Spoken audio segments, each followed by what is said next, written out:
Ooh. Do a little warm up here, a little snack.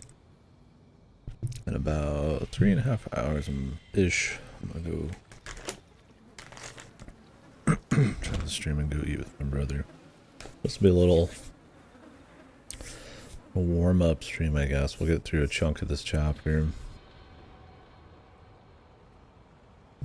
But yeah.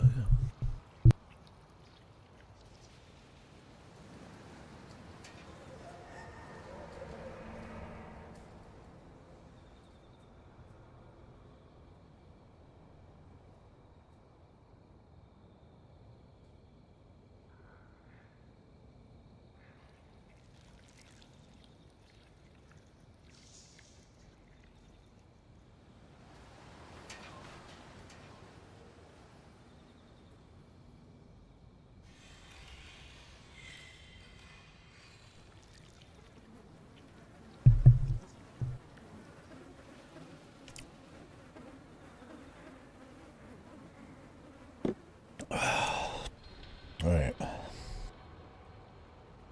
I didn't do too much warm up. Freaking on these day 2s and 3s and beyond, I should probably recap what's going on and also the thoughts on it. More effort, I guess, but it's not a problem. So yeah, story-wise, you have essentially a spirit hunter, an occult professional, not quite. I mean, they don't make him too good at his job, too confident. That way situations, I imagine, feel more tense because he's not always in control. But anyways, an occult guy from the first game who's investigating a ghost called the Departed at a Japanese high school where he's pretending to be a teacher. After the headmaster hired him on recommendation from one of his friends. And the Departed essentially is like a mob boss for other ghosts. It's been a lot of female ghosts that kind of, they're unique, but also kind of tropey at the same time. But I guess the more important thing is it's a ghost that, when different episodes of this story essentially enables or sets up the warpath of these other ghosts. And so far the theme has been that they've all had some kind of relationship drama of some sort that has something to do with their deaths. The first one was that she was bullied, and then someone said she had the hots for her, and then there was a bunch of misunderstandings, and anyways, led to her killing herself. And then the second one was some entrapment shit with some teacher dude who wasn't interested, but a bunch of students were killing each other over how dead sexy this guy was, I guess. That's a very loose way of putting both of those chapters. But anyways, the Departed kind of wrangles up all of these things and is obsessed with the main character. Its goal so far has been to eat police, souls that have been saved, full salvation. So you perfect each chapter. Well, not perfect, but if you do each chapter right, they won't kill one of your party members. They'll eat the soul of the ghost that you saved or whatever. Nobody really remarks on how much that sucks for those souls, but whatever, man. I guess whatever. Because you end up feeling bad for a lot of these characters, but a lot of tragic kind of stories. Yeah, other than that, the people that help him out are characters from the first game. They just kind of jump back in. The Mark Bears, which is just essentially characters in each episode that had a ghost problem. So they all work together now. There's some new characters and stuff. Also, I guess the major ghost, the departed, can turn into a human. So one of the humans, most likely a human at school. Very few options who it could be, but is the ghost. So it seems the game takes place mostly just at the school and the surrounding areas. They mixed it up a little bit though. You know, it's not like the first game where it's completely different every time.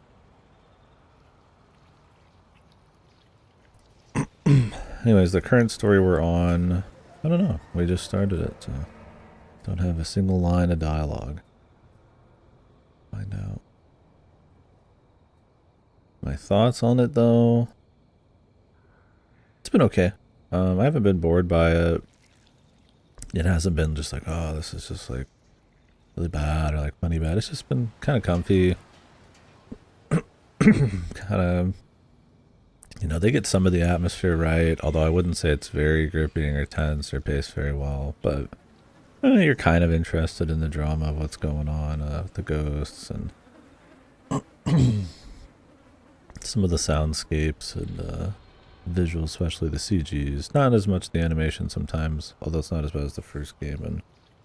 And the walking in between areas in 2D is not too bad, but for the most part the atmosphere is pretty cool. And well, I think everything could be just like a bit better, especially when I feel like NG, the second game, was better than this so far. It's not too bad. Kind of just in the middle so far for me. I think some of the gameplay stuff has been simplified in a way to make it less arcane. You can understand a little bit better what you're supposed to be doing. Not in a difficulty way. It was just kind of annoying in the first game. I would be fine with them having it be difficult in this. Where, you know, there's a lot of bad ends and fail states where you just kind of have to apply yourself to get it right. But they're less focused on trying to make it smart and a bit more on kind of throwing very surface level gamey stuff in it. Like percentage chances of stuff working. A gear with stats, kinda. It's all very just kind of like in there as basic as possible. Not quite as lame as the first game, but it's still pretty whatever. A lot of collectibles you have to grab, which I feel like if anything, depending on the chapter, kind of undermine the tension. Collectibles in something like an open world game are fine, right? You know, you just explore around, but in a horror game where that pace, that tension, that suspense needs to be properly maintained. Ignoring story so that you can go grab random teeth is kind of shitty. I think it was fine in the second, well, it's not the second chapter, but the second arc, because it was always just in the rooms you needed to go to anyways. But in the first one where you explore the whole school, it was really bad. So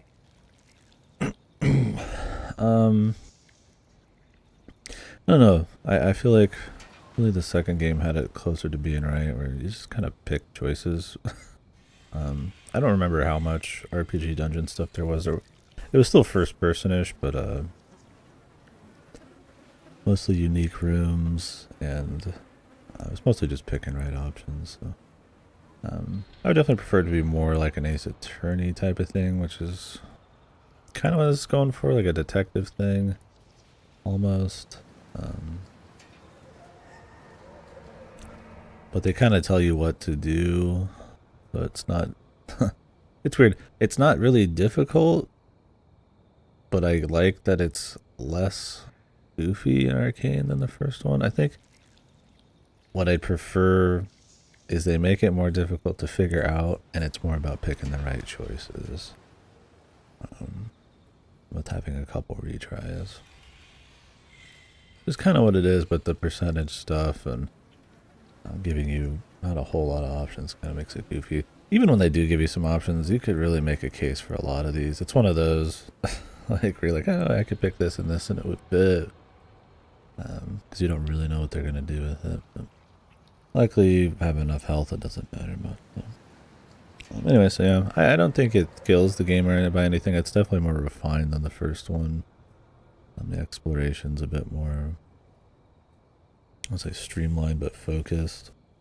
It's not just the same room over and over that you slowly scroll through, and if you miss one detail, you can't get the true ending or something. Just got really boring in that. Not too many tonal breaks, like in the first game either. There's a lot of fan service in the first game, which I don't mind fan service, but it doesn't really fit the tone. It was very out of place. So this has had a little bit of skin showing, but usually it's like on a corpse or like something, you know, something goofy. So it's kind of feels at times like you kind of get away with more their clothes are just fucked up because, you know, they're getting their ass beat or some shit. So yeah, so far I've been okay on it. I'd say it's kind of around the other ones, the general ballpark. What I'm hoping to see is the characters and the settings kind of start to have a bit more of an arc and start to become a little bit more engaging or entrenched in what's happening. Like, he's got a little personal thing going on here, but it'd be kind of neat to have some of these teachers and other students kind of develop throughout. Having his like old friends and stuff from the first game jump in a little bit's cool. I kind of wish they were a bit more than just lip service and set dressing. They have some interesting things to say when you're just in rooms, but not really much that forwards their character. So you know what they're up to in a more personality kind of way since the first game. So they were never super strong characters in the first place, so it's kind of like, well, they could do something with them here. Like, you know what they're about. They're characterized. They're not like playing as, you know, a bread or something. It's they just don't do much beyond that. So I think there'd be a lot of good opportunities to incorporate these characters and maybe their lives a little bit into the the ghost stories, but for the most part it's just like dead set on the ghost stories like the other two. Although the characters in the second game had a little bit more invested in it, especially the main guy. So we'll see. I don't expect it to get to that point. I really feel like it's just going to be like this the whole way through. But hopefully the Departed part where they pull everything together isn't really like a 30-minute long lame kind of thing. That just feels like they needed to throw in the ending to tie in all the episodes because the episodes were the focus. Because while I wouldn't mind if the episodes were the focus completely, I don't think there's enough going on beyond just the ghost story. And while they're cute, they're not like that good. A lot of tropey stuff, a lot of typical J-horror type of crap.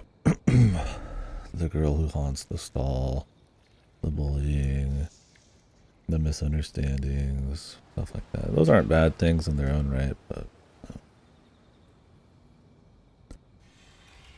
I would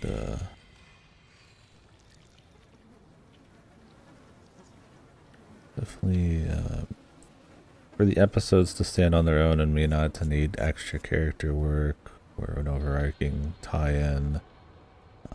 I feel like the episodes really need to be punching way above their weight. The art's been great, like I said. I don't care for the animations as much, but good for the most part. Anyways, I probably should have took off the starting soon, but anywho, yeah, so there's the little current thoughts on it, and I probably missed some shit in the kind of where we're at in the story. I don't know if I'll do one before the next, but later today.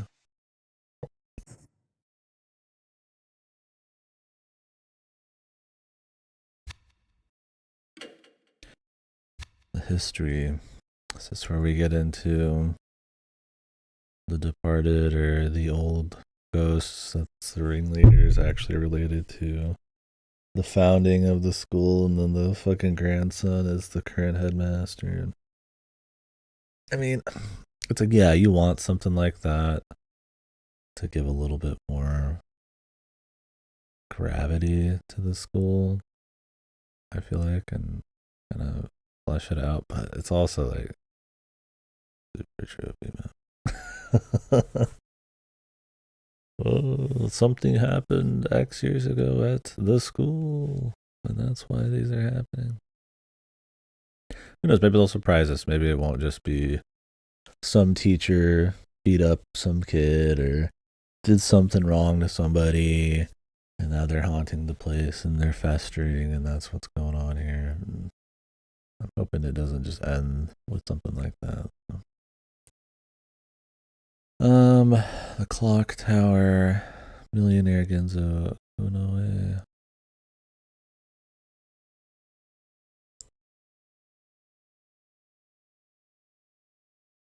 Firebomb is dropped on the school, but they're unscathed.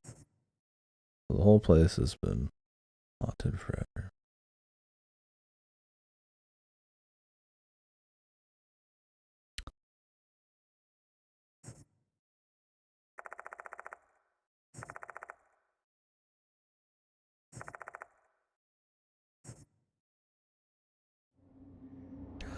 Like I said, I'm totally fine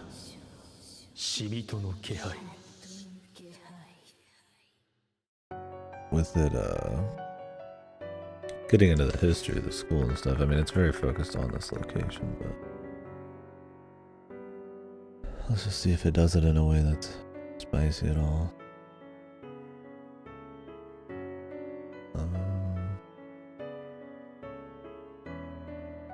I do have a small guide here that might be cool.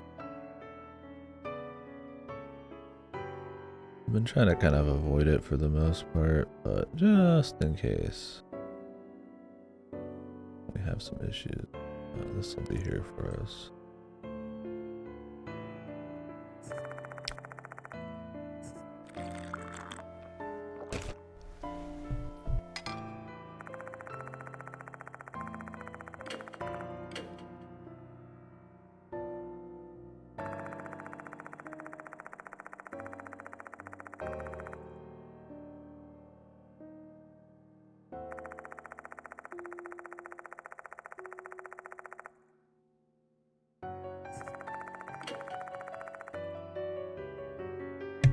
Oh yeah, important thing, I guess.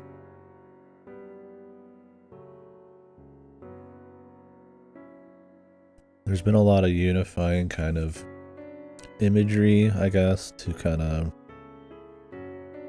tie all these together. Bugs, moths, mold. In fact, one of his friends is comatose because he inhaled too much mold. And they think that it's probably the mold's coming from the departed, so now he's got a bit more investment in making sure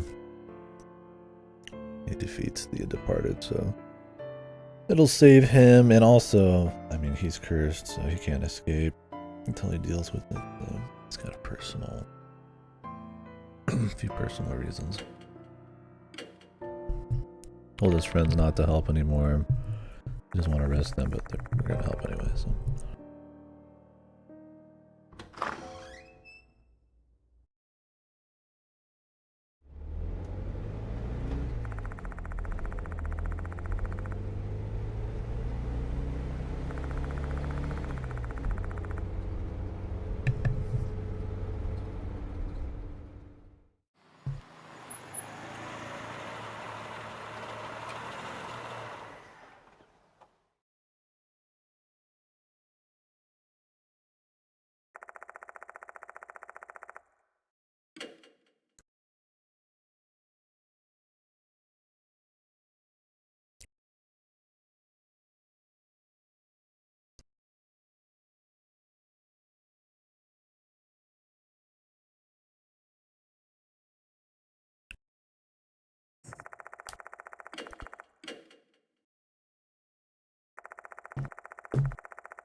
More teaching.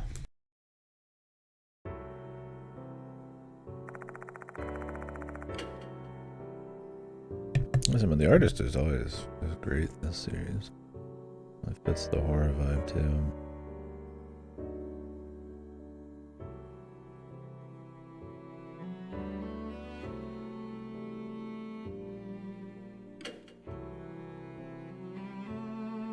So the animation and some of the ghost designs are a little... The ghost designs are fine probably in like a CG, but when they're animated in front of you, they come across almost comical at times. Definitely not as bad as the first game. Like the second game kind of had the balance a bit as well. It's not been too bad in this, but definitely the CG work is where it shines.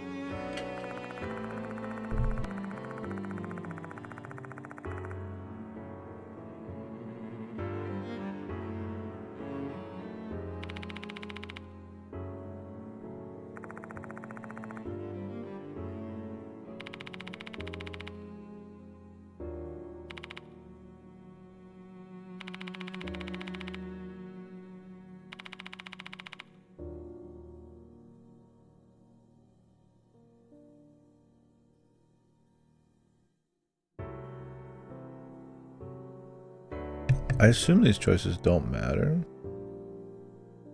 At least I hope not. How we feeling? I just did a 10-15 minute thing on how I was feeling, bro. It's alright. I don't think it's been bad. I haven't been like bothered playing it.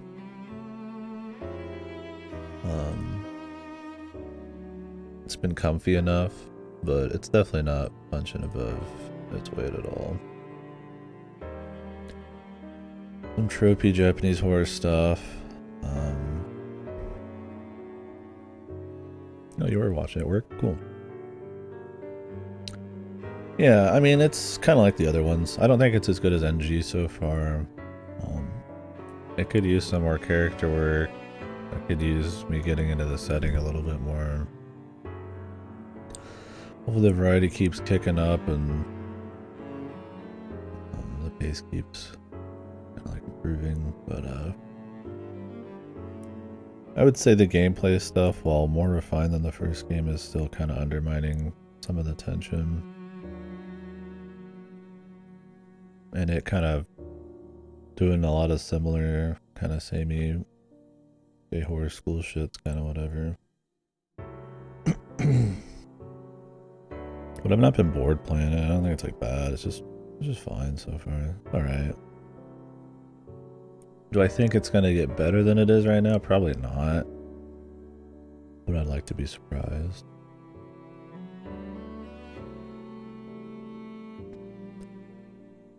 I think a lot of the time the writing's just a little too... I don't know, simple's the word? There's not a whole lot of like extra spice going on. Very just focused on the ghosts and what's happening with the ghosts, and I feel like it needs to like crank it up a few notches.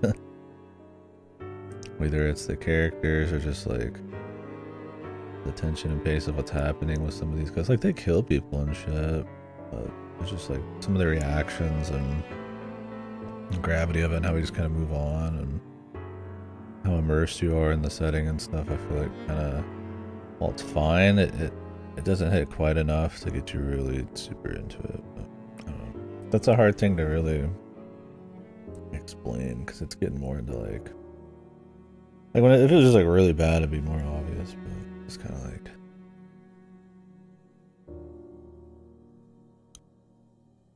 all right. We'll see as we go. I mean, there's still probably a fair bit left.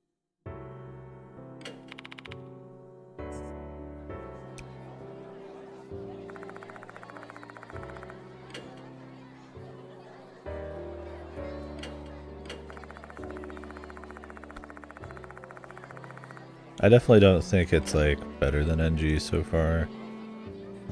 And I was really hoping because I feel like NG was a fair bit better than Deathmark 1. That they'd be kind of on that path. I think coming back for the gameplay elements, while they refine them a bit, still, like I said, it's kind of fundamentally doesn't quite work. Or it's like kind of bloated. Just have it be choices with route. or just choices that you fail and game over all the time, or just like an Ace Attorney. The percentage stuff and the party swapping and the collectibles, I get that it makes it a bit more mass appeal to have interactive elements like that, but you could just make it like a Zero Escape, make it like an Ace Attorney. Now, I think a lot of it's ignorable and not a big deal in this. Like, really, you're not going to lose enough health to matter. Really, the percentages, it's not a huge deal because you're just going to try again. But since there's a right choice anyways, it's just kind of this, like, odd extra layer of goofiness. We're in a game that wanted, like, suspense driven by uncertainty. It would feel, I feel like, a lot more intuitive or real or something. I was comparing yesterday, like if you're like in a stealth game and you didn't know how far the guy could see into the dark, so you just waited there and you're like, I don't know if he's gonna get me, right? Or like in an Alien Isolation or something. Like maybe that's what they're going for, but it's like a VN, so it doesn't quite work that way. So just like random chance is just, I don't know. I mean, if I'm just collecting everything, the random chance won't be a big problem, but it's one of those things, like, I don't think it's fucked in this, but I think it doesn't really do it any favors, and just a tighter game with, like, just choices would probably be more entertaining, but, I don't know. I mean, I get that they probably are doing it to gamify it a bit more. I think the 2D walking around, and obviously the first person exploration is fine. I like those elements. In theory. It's just more like an adventure game, though.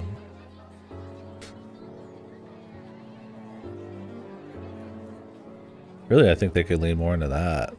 Instead of using it all on the boss, have a bit more stuff that I have to explore, like an environment and use shit on. I don't know if that would cost us more assets or what. You know, like a proper adventure game. There's a little bit of it, like, oh, you use the rubber gloves in the toilet, but it's usually like 2 or 3 things a chapter, so nothing crazy.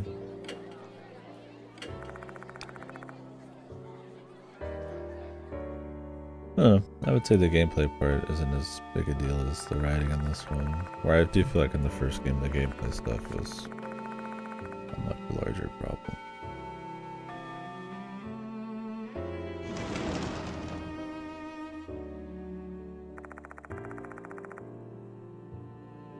Anyways, the short of it is okay so far.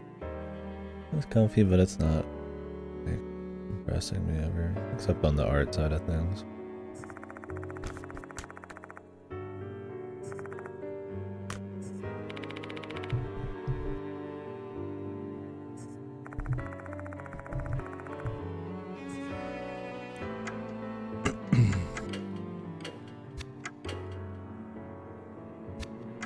At least it doesn't seem like I'm gonna have to replay this entire game like the first and second one to get the true ending. KNS but more lighthearted. Instead of annoying sections as annoying mechanic. Maybe. Lighthearted? I think this game wants to be as like dark as KNS is sometimes. It's definitely more violent. It's got some pretty gruesome kills in this. I just don't think it has the writing to really like own that feeling. So it comes across less serious in a way. Like it's got a few goofy characters and it's, you know, some little jokes here and there, but it's not like camp, B-movie horror or anything. It's, you know, this isn't like The Evil Dead 2 or some shit.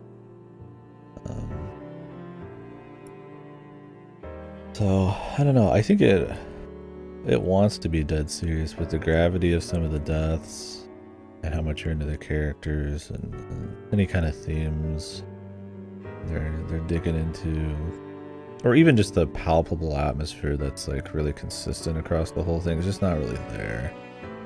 Like if I was always like, it's like really hardcore, really tense, you know, the feeling of horror is just there, you're on the edge of your seat. Like it doesn't have to be like deep, you know, it could still be cool, but it's almost more like comfy horror, and I don't know if that's what they're going for. I mean, it's got goofy shit that doesn't make sense, like the jump scare thing and all that. You know, the first game had that kind of stuff, but it was even worse. But know, that's like a purely gamey thing, right? Like it's not happening in the world because nobody reacts. It's just you. So it almost feels like this little house, haunted house thing going on. The first game was worse about it, but I think it's like got too many little elements that push and pull away from the narrative, and then the narrative itself isn't like strongly written. It's cool enough. Like, I'm not trying to say it's just like fuck, but yeah. I think that's an apt comparison, but I would say the lighthearted part, they're not trying to make it lighthearted. I just don't think they're good enough at doing the super serious thing. I mean, the last chapter had a bit more atmosphere around the bus and the scissor chicks showing up and the hospital and the shit gets blown up. What's up, Cora?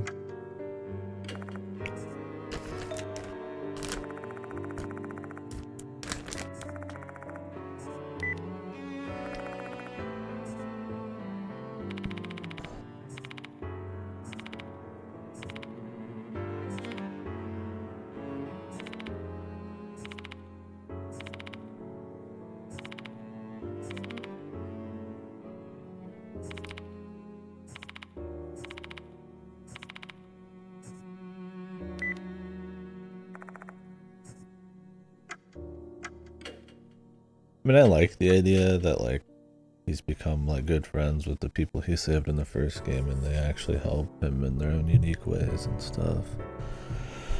Like the paranormal. I just wish there were stronger characters that went more places.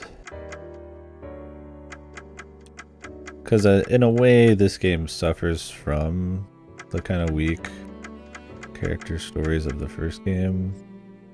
Because they are such big characters in this that help him out. Like, you get who they're about. Like, oh, it's the doctor who's sick all the time. And the punk kid who's kind of got, like, a heart of gold, you know. The idol chick, which, I don't know, she's just kind of a person. The otaku guy who knows about the net and shit. I mean, they're all just, like, helping him. Like I said, the best character in the other ones was, the detective guy or whatever, who looked like he was like a sociopath, but he's MIA. He's probably gonna be either in the last case or he's just out doing NG shit. I don't know. I don't remember if he was in NG.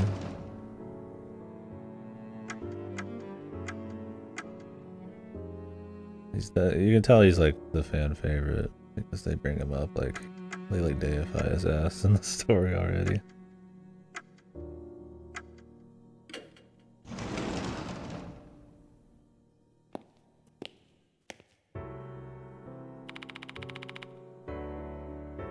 I think the general atmosphere and like the novelty of it being like a horror VN with good art and stuff helped carry it for the most part.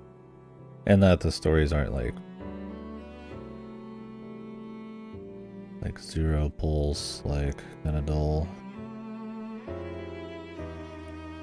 They're just like okay.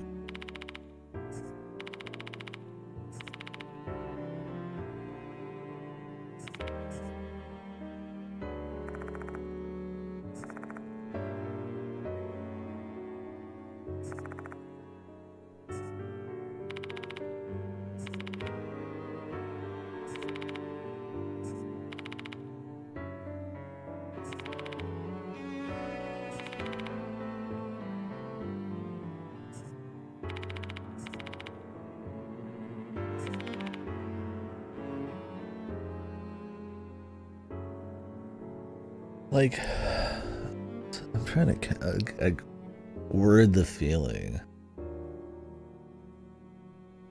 Like, it feels like you're reading a horror story more than you're there experiencing like a horror story kind of thing. Does that make sense? Like, you could see like the beats they're going for to kind of get you oh, here's the history, you know, like the typical kind of like hallmark of the, you know, like a little horror story like this. Like a J-horror thing, and it's kind of just hitting those beats, but like it doesn't quite have the style or like immersion or character work to like make sure you see past just what it's attempting to do and actually kind of be into it. If that makes sense. Like, I think the game stuff, like the jump scare shit, the collectibles, the exorcism final boss, makes it feel kind of more like a formula like that. Like, oh, the next level kind of thing in a way. Like, I get that's not exactly what they're going for, but it kind of reduces it in a way. Instead of you really being like in there with the characters and shit. Like, oh yeah, The Departed, we can't find anything about it. You know, here comes the next ghost, the next episode, right? I got it. Maybe that's just a me thing. Over fucking analyzing the shit out of stuff, but like you start seeing the formula and the structure and stuff more than you're really like there. Get lost in the story.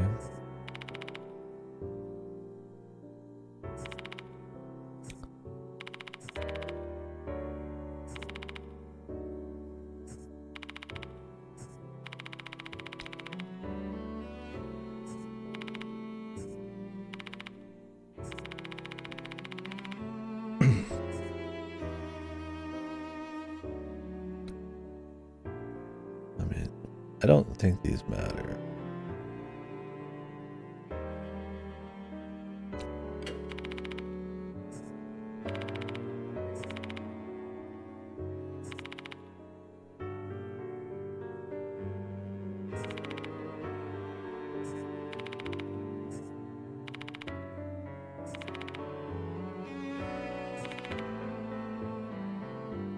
They pretend to have consequences for these deaths by him saying he only has so many strings he can pull to cover up the missing kids.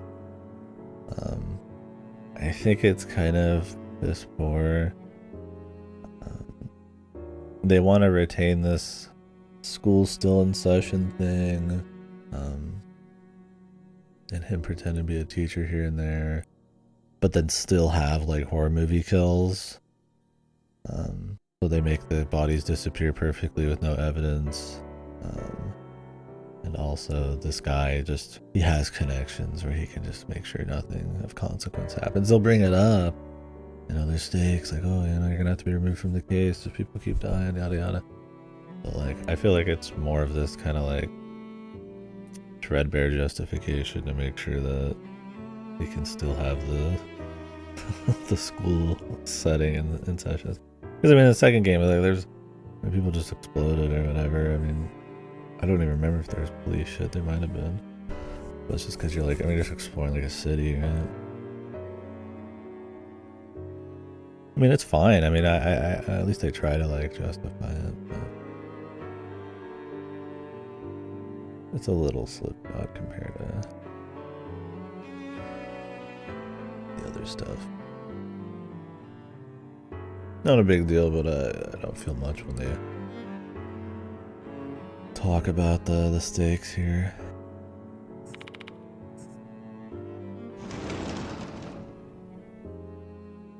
I mean, at least they tried to show the student.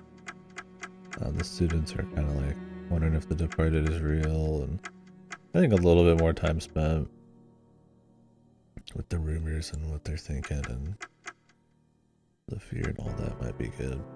They kind of just do a lip service real quick, which I mean is better than not, but whatever.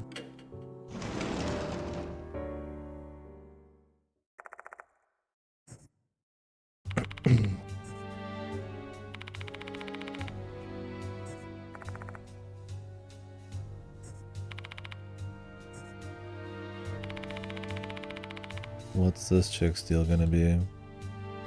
I'm sure she's gonna be totally have nothing going on with that crazy symbol on her face. She's gonna be the ultimate ally.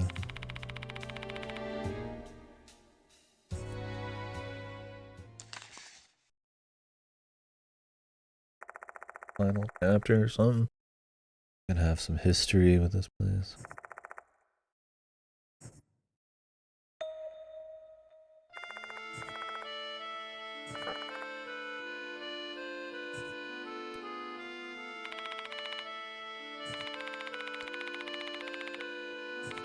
The pool goat.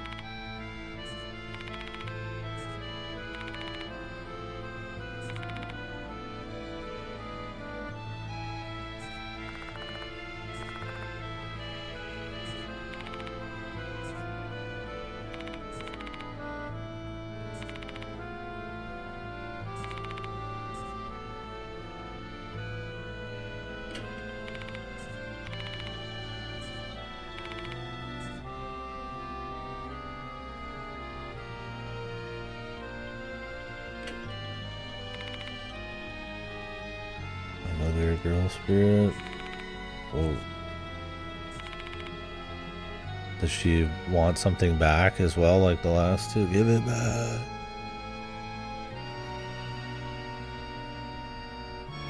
Insane creativity moment.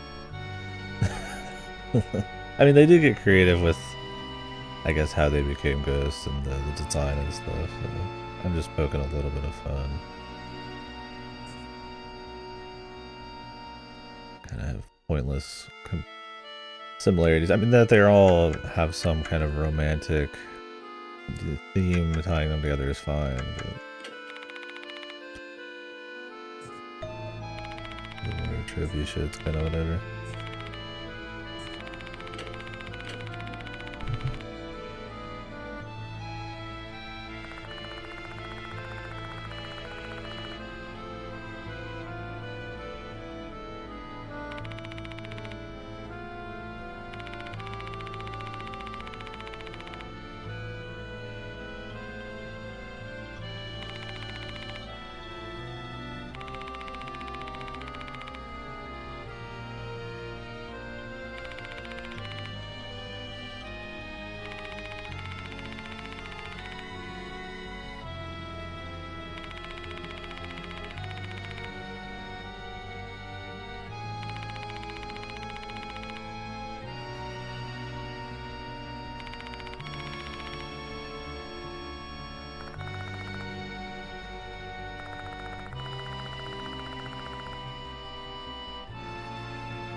Like, instead of us like going out there and talking to students and learning about these characters and finding info on them like during the day and getting caught up in like new people's stories, it's like it's always this chick telling us, it's always the other chick telling us, then we don't talk to anybody hardly and we just kind of show up and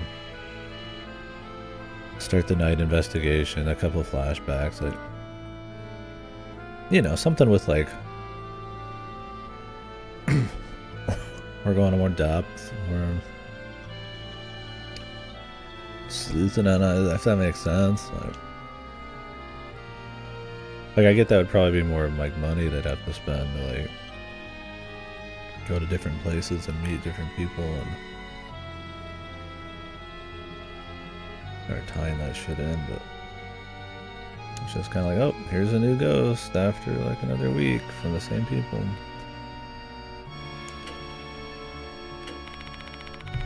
Maybe I'm nitpicking, but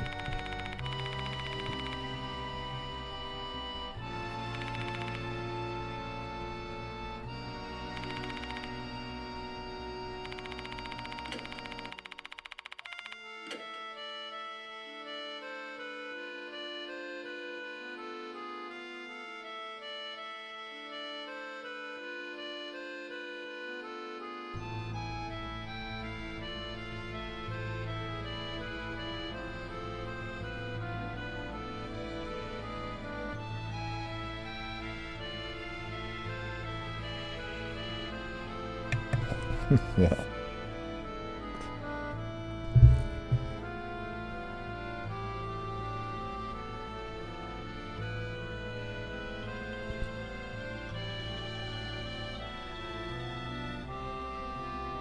There's a $50 game.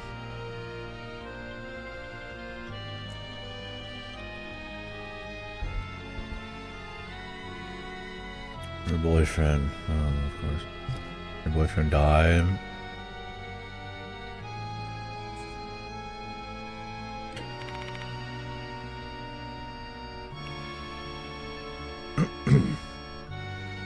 Like I said, I don't mind that they have a unifying theme of this like romance. I do think that if the chapters aren't spicy or different enough, that like unifying kind of theme might end up being more just repetitive by the end of it, depending on how many there are. Then it will be like something cool they explore from different angles and all that, but we'll see. I don't think they have much to say about it. It's not that kind of thing. It's a bit more basic than that. I mean, they don't have to have something to say. It can just be spooky, but I don't know if it's that spooky. Anyways, whatever.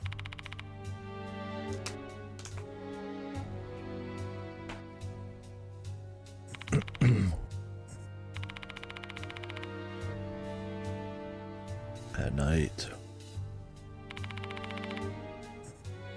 Not gonna go over there now and talk to some people. Can we have learned all that from people that maybe are related to what's going on? Start tying them into what's happening and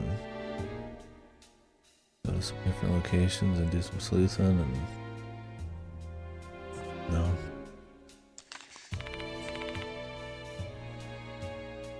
In a way this is quicker, I guess, but also more formulaic.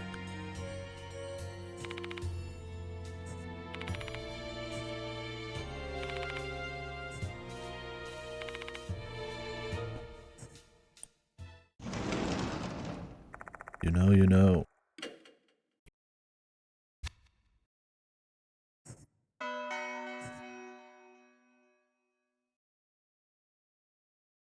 I'm gonna go to the dorms.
Actually want to reread Tasagari, Tome X Amnesia.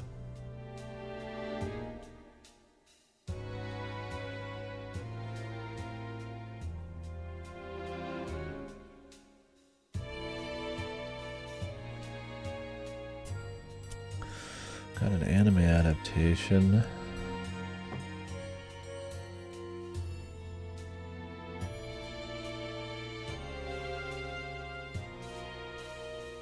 $2012. Huh.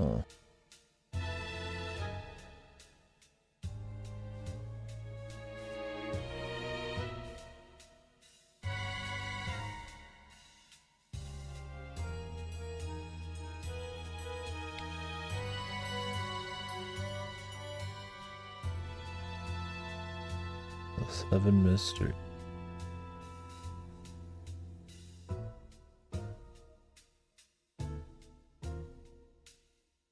Seems interesting. This ghost kind of like hangs out with him, follows him around. Guessing the actual manga is better. I'll add it to the list to eventually read.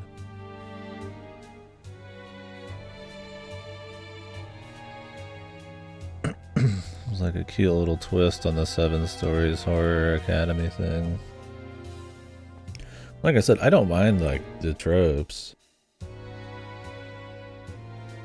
It's really just like, I mean, if you're gonna do the same old shit, it's like, do you have a twist on it or just You know, is the writing just tight?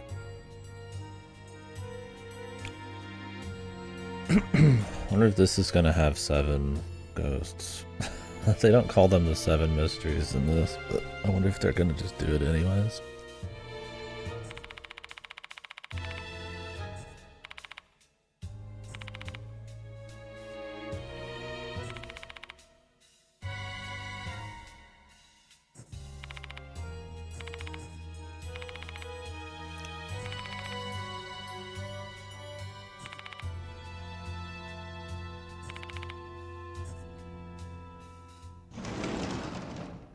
What a guy.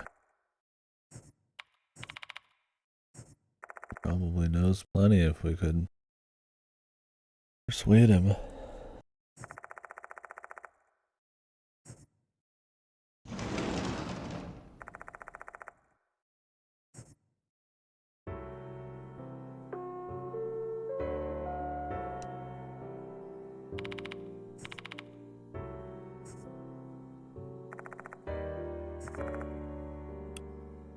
What an evening investigation. He just talked to some dude.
Wow, what a shocker.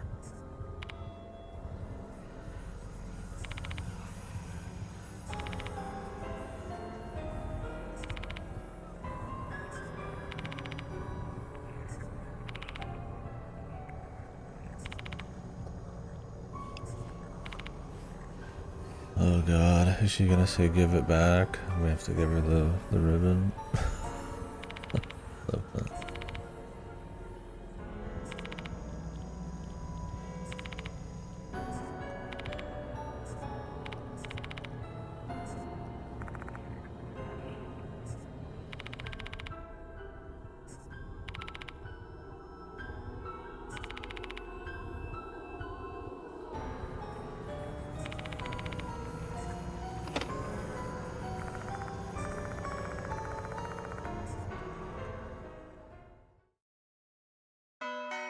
Couldn't find that out from people at the swimming club.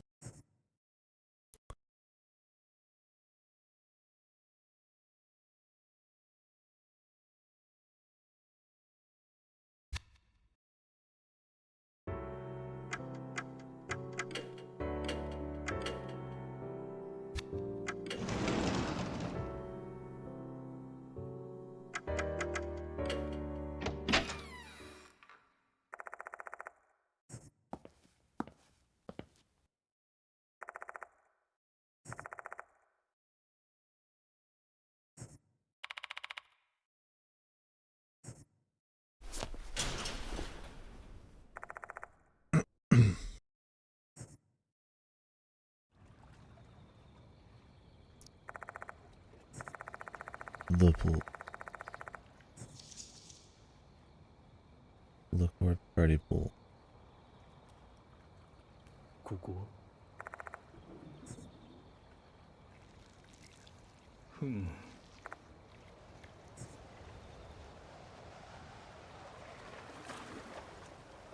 うん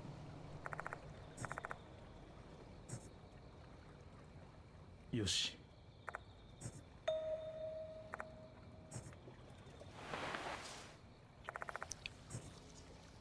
Toof.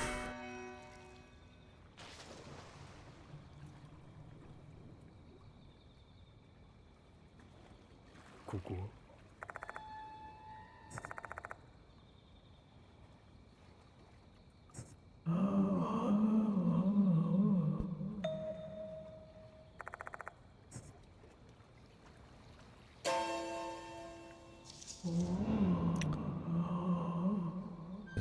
Another bloated, goofy ghost.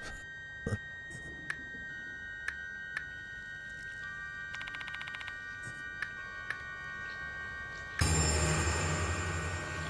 guys afraid? That ghost. See, in the CGs, I imagine it a bit more crazy, but with the expanding like head and all that goofy shit, just more comedic. I mean, I get the idea she's supposed to be bloated because she's in the water. I'm down for some creative ghosts, but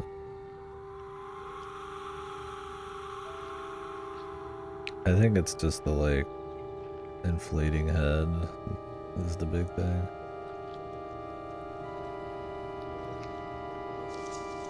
It's just sitting in the middle of the screen right away.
We're just gonna find the ribbon.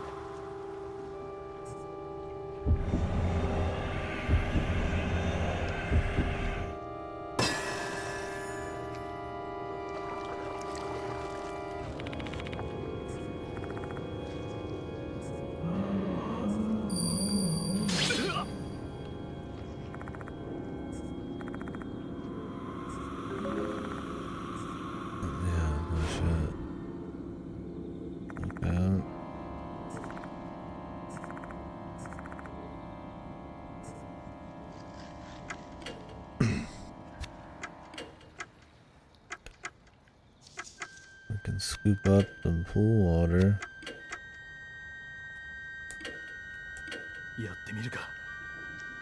Somehow that's gonna be better than scooping up rubbish with a brush. We're looking for a ribbon that really should make a difference.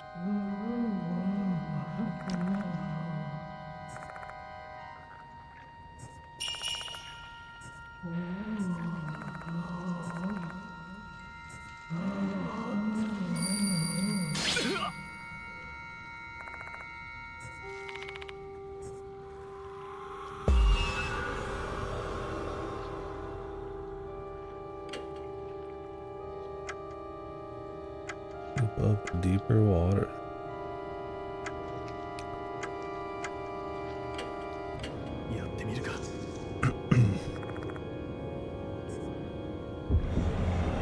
When the ribbon float. Nice. RNG.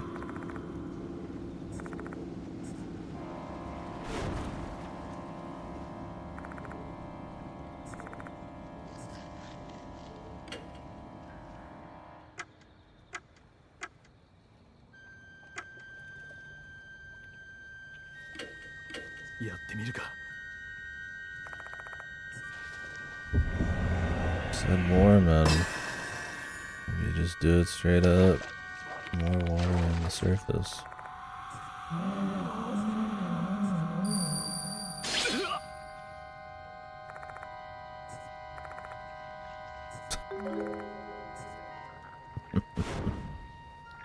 Amazing.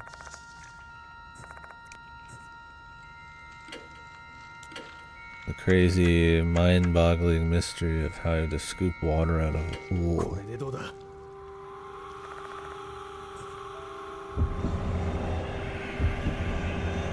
have to use all of your brain on this one. So many clues. I mean, the only thing we know about her is she likes a ribbon. Ribbons float. You don't need a bucket to grab a ribbon. He got algae so he could grab a ribbon. So it's like, there's really not much to go off of. You just kind of randomly do shit.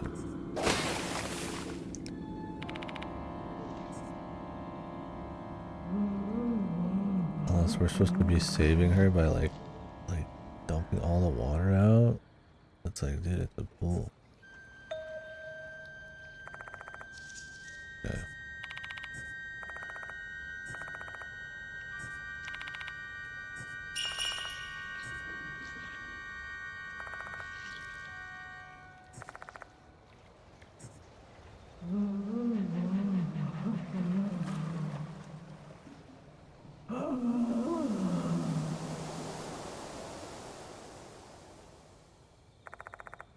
Well, he was just a small time ghost. She was a grunt, not a lieutenant, and definitely not the mastermind.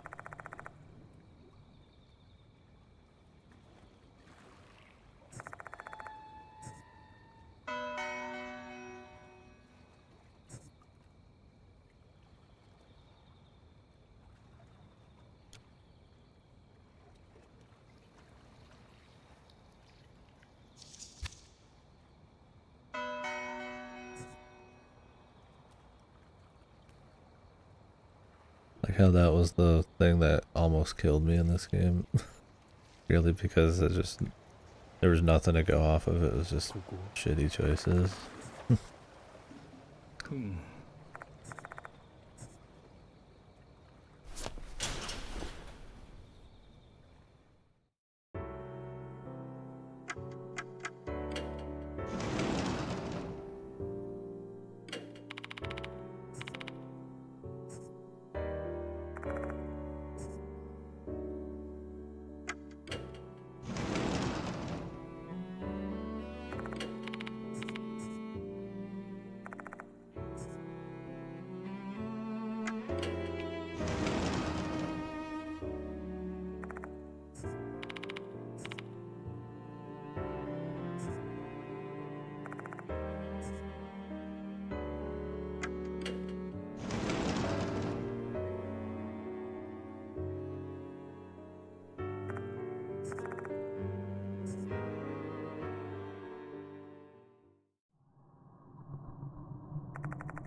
For some reason, he says.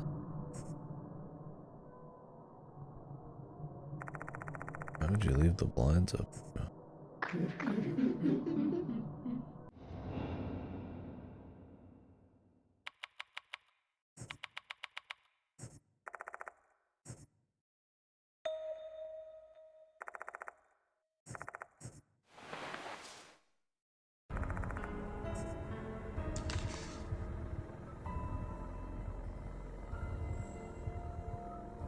The student council.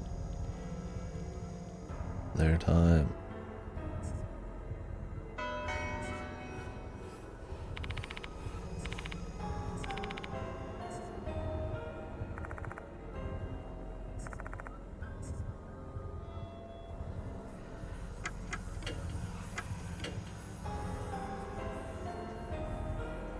I wonder if the way the deported looks is actually supposed to be a clue in.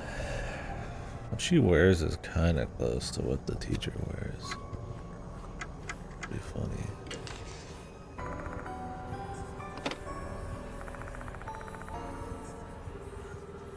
And she's also got like 20 faces sitting out.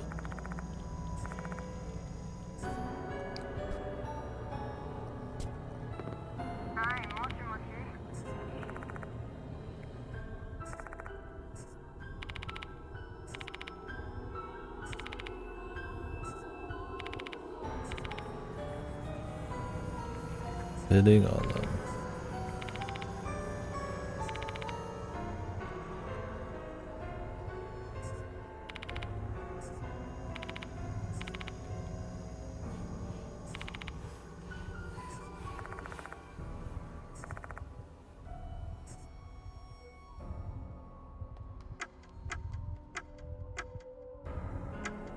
Bring up Mr. Kanoe. Yeah, this is real interesting stuff.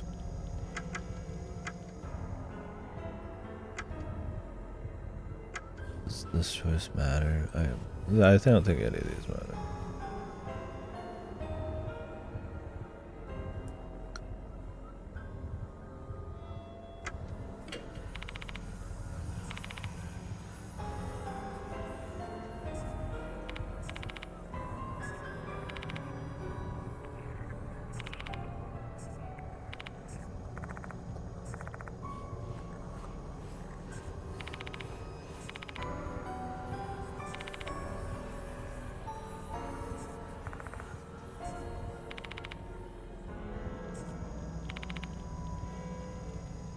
Yeah, I'm glad we have time for that goofy drama, not like actual character work. I mean, I get that his appearance at the school and rumors and drama and all that, I mean, that's some importance to what's going on, but I don't think it's been very palpable. It's kind of lip service.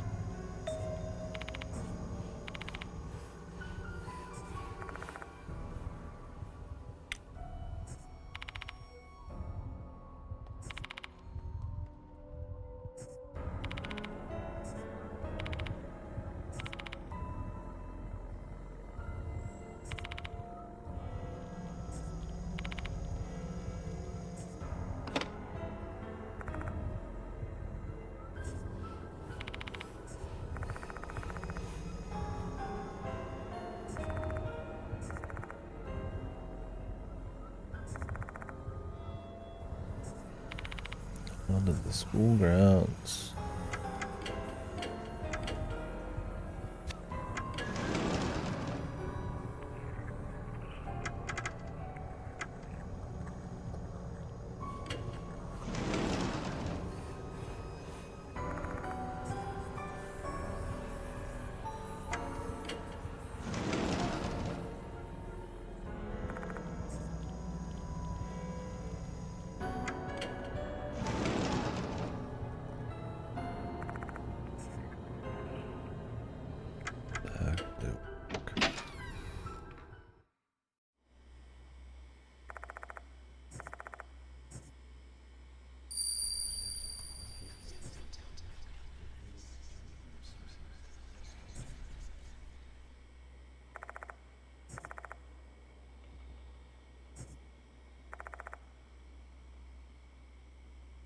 The connecting corridor. What can I check these doors?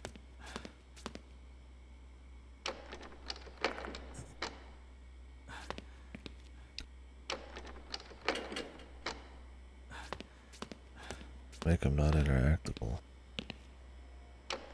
If this game didn't have collectibles, I would never check these in the first place, right? You'd just be trying to figure out how to finish the story. You'd always start with what makes sense.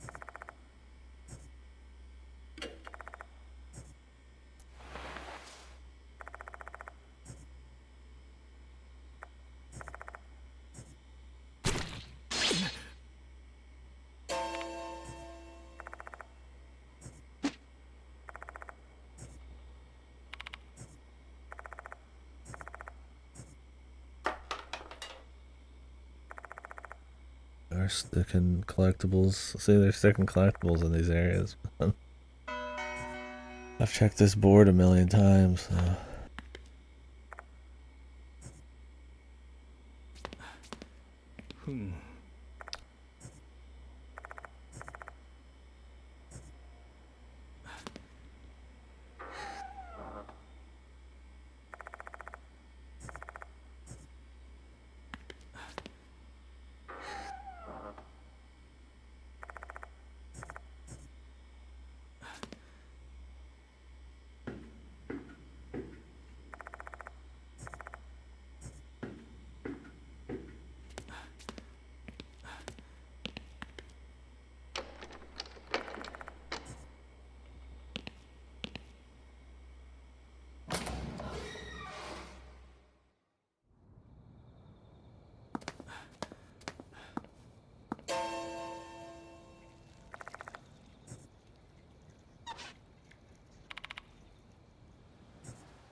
Yeah, mine's been nuked the last week.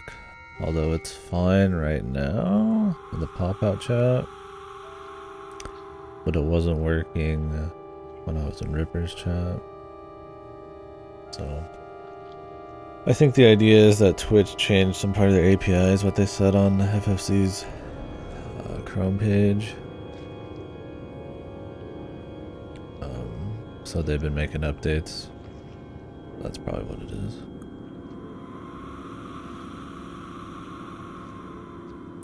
Hopefully they get it all fixed. It was fine after installing the standalone stuff. Oh really? Yeah, maybe FFC is just slow to fix right now. Cause I see everything and I've got my FFC in the add-on pack still, so.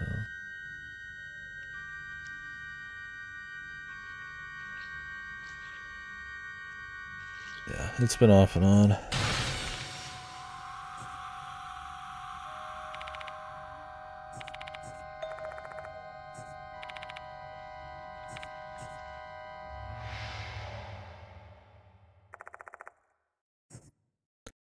The clock tower.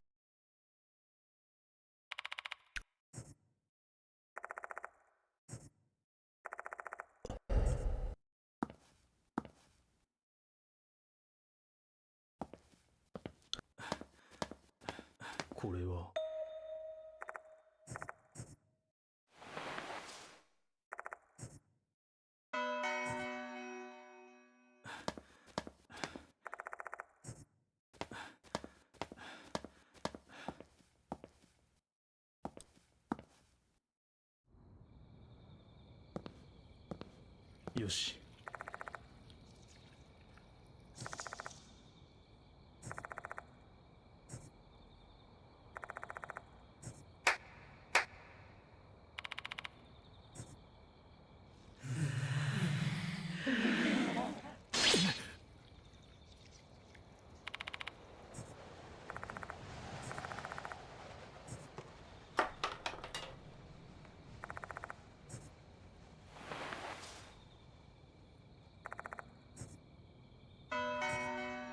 Yoshi, いけそうだ。 Oh, blow up.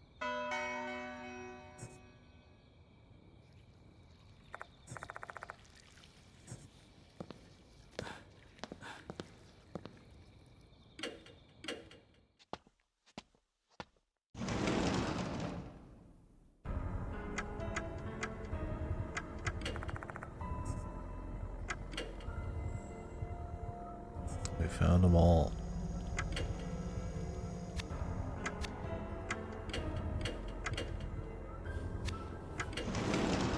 Short chapter.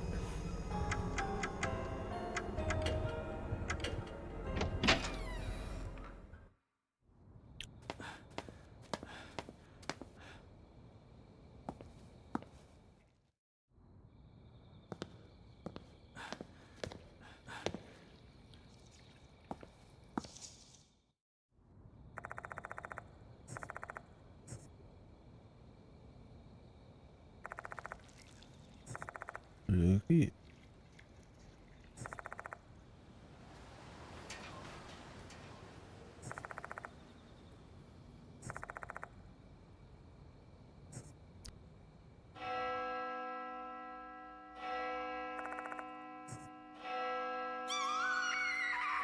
Yeah.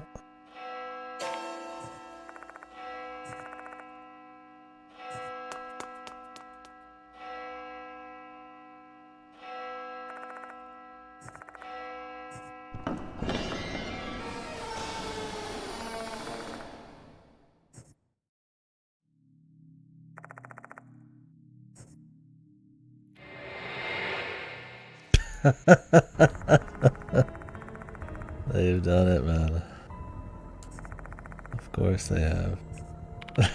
They couldn't help themselves, man. They just couldn't help themselves, dude.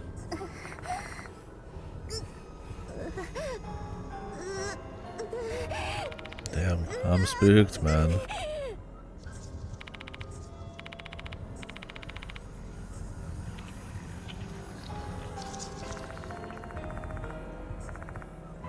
A slime mold. Don't provoke the bug.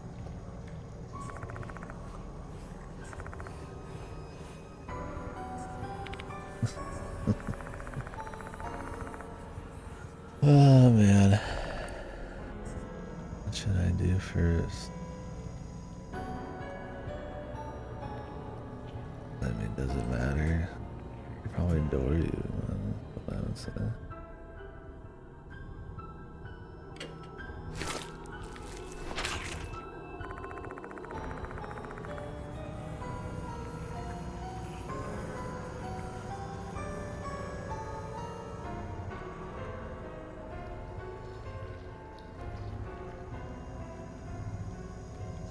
Oh, the charms. Force Texas have been a bone try stack 4 points for sneak faster than I walk. I mean, that can be fun. I don't really remember the charm system super well.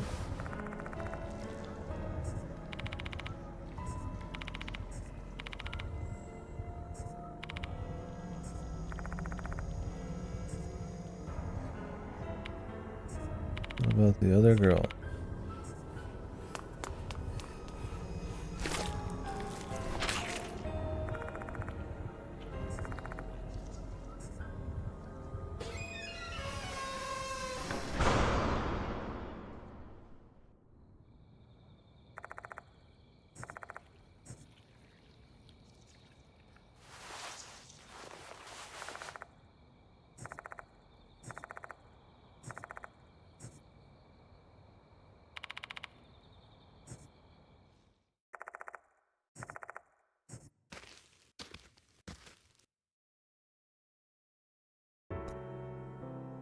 They just couldn't help themselves, man. Like, that's what I'm saying, man. It's just like, are you trying to be like a horror movie like thing or not, man? Like, is it? It's not like a slasher where it's like super campy sex and violence. I mean, there's not really much they're saying, and the atmosphere's not like that, like pronounced. So it's just like, that's why it always feels like it's kind of more just formulaic, because you're running through a lot of the same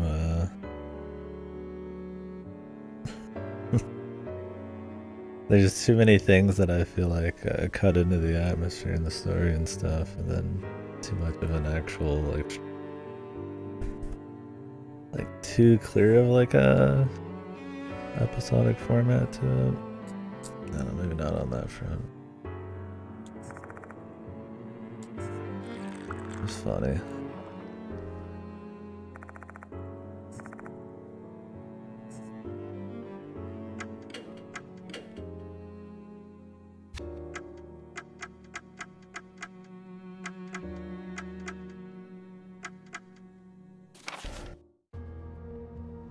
TNA and all that's fine, but it just doesn't fit the horror vibe enough.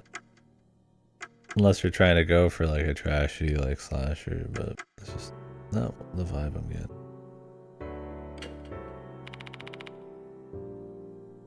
I also feel like that kind of thing works a lot better in like a movie, like a short thing that's just like you can keep the pace and the tension going while still having some sexual shit because the killer's just like right there and it's moving right on to the next scene and stuff.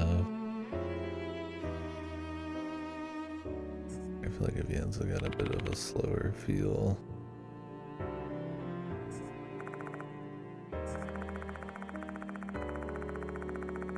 I don't know what that is on her cheek. Nobody's asked her past like some inner monologue type of shit. Inner comments. I don't know. Nobody's like, hey, what the fuck's going on with your face? Clearly it's gonna be some kind of big supernatural thing, but maybe it's gonna be the death mark 2, the titular second death mark. Yeah, we just don't know.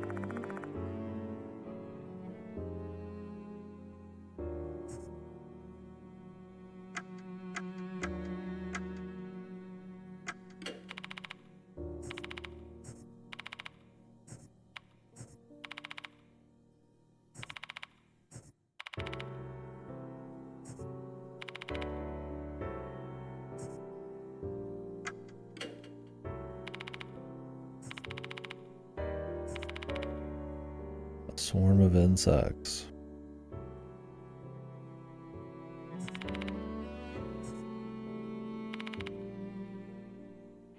Venomous centipede. Why were your clothes off?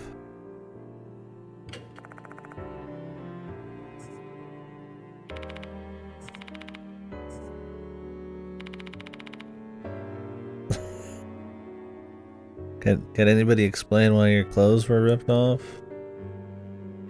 How did that happen? Maybe they both went to save him and stripped on the way. They're so excited.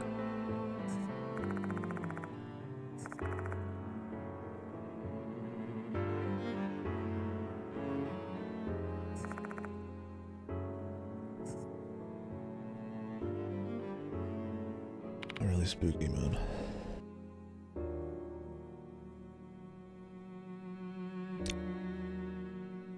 Like I said, it's not like it's fucked. It's just like it hits. It just does just enough things to kind of like hurt its strengths and like some vibe to try to do a little bit of everything or to appeal to like a bunch of different like things at a time that like it, and then it never really succeeds at like one. Like the fan service kind of doesn't do much for the horror. The collectibles don't do much for the horror. The party member swapping and the RNG doesn't really do much for keeping tension and pacing and stuff.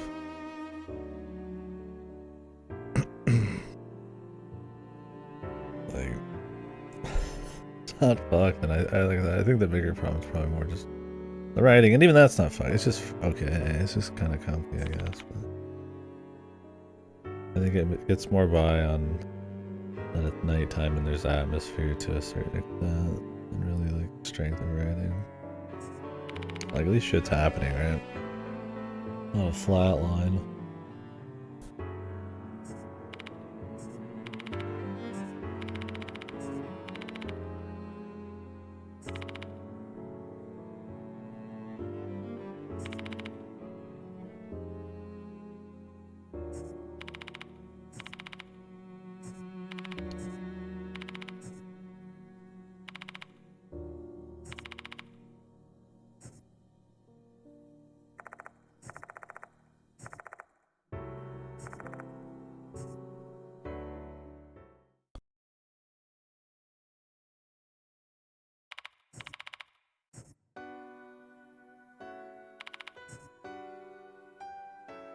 What is this music? Wow. Uplifting music. Huh?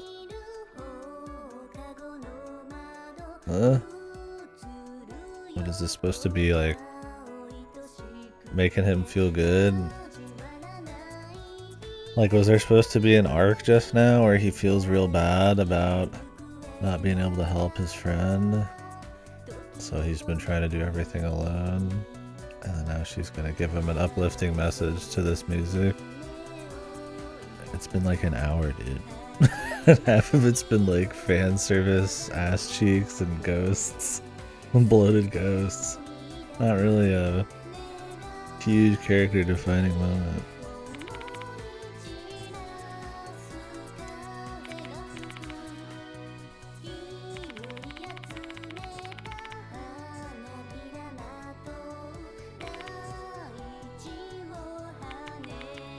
Thank you.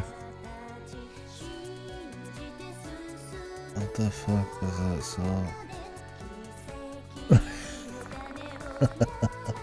This is the only other like of like 3 fan service E scenes.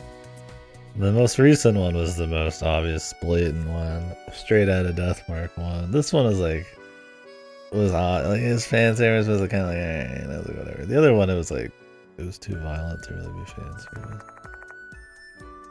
They never lose their smiles. Out of context right here, dude.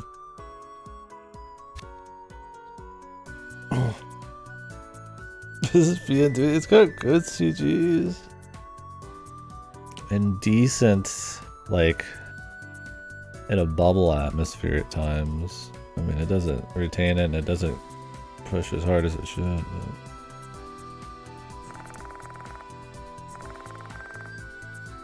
Jesus, I feel like the story's about to be done.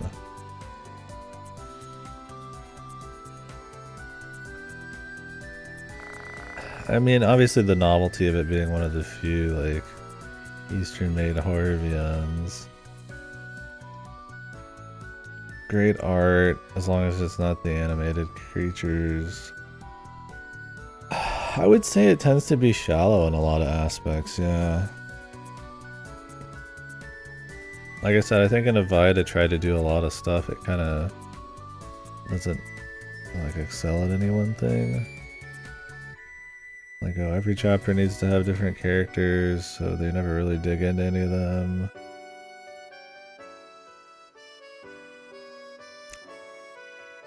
Like, more comfortable setting, like a school for horror stuff.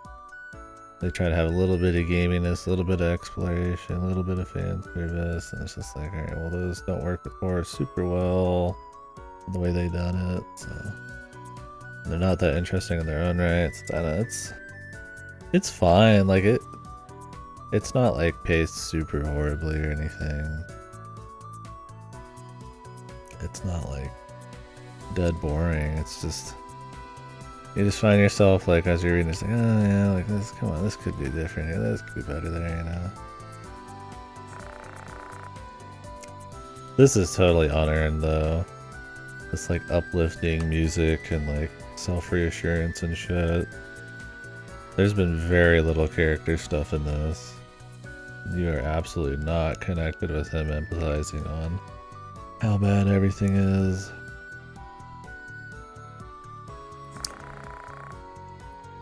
Wow, their strength and resolve. We barely know these characters. They've just been fucking exposition machines here and there. They haven't been doing shit. Jesus, really? The two of them shine brightly like a beacon in the darkness. You can see what they're going for here. Like, this is supposed to be some, you know, he's been down. And these new characters are such an inspiration to him. Now he's gonna get the confidence to go beat up some ghosts or something. But, like, you don't feel anything for them. And his, like, down moment has been, like, very, very dull, very lame. It's barely been, like, an arc. He just feels kind of shitty that, you know, his friend's in a coma. There's been a bunch of kids who've been murdered gruesomely that they care about way less than this. That didn't bother him at all. Don't forget the entire first game. Yeah, if this was a more, like, somber song or a spookier song, I could buy it, but this song is, like, extra cheesy. It is not earned at all, man.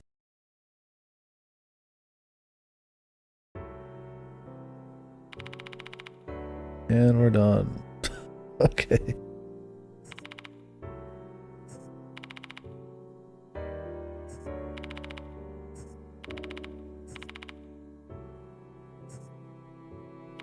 Leaving no clues at all.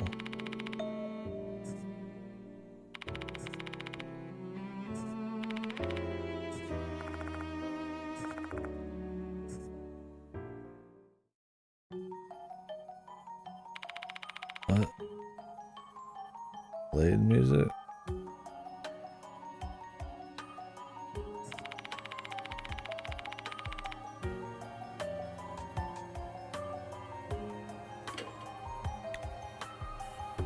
Alright, it's changing a little bit.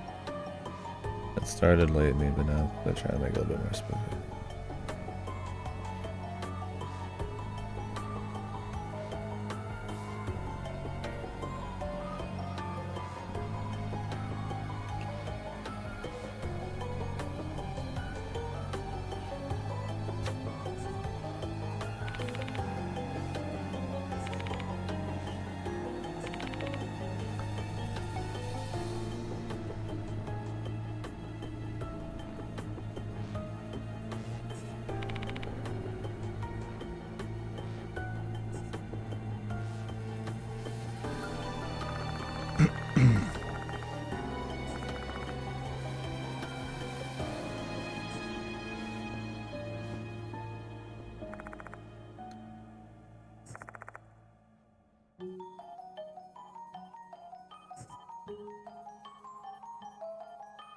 I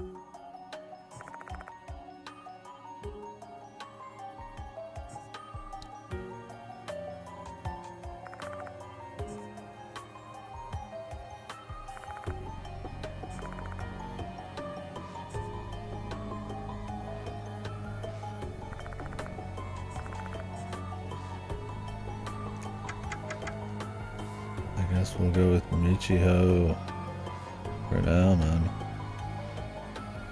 She seems the most obvious, but it could be the teacher or some shit.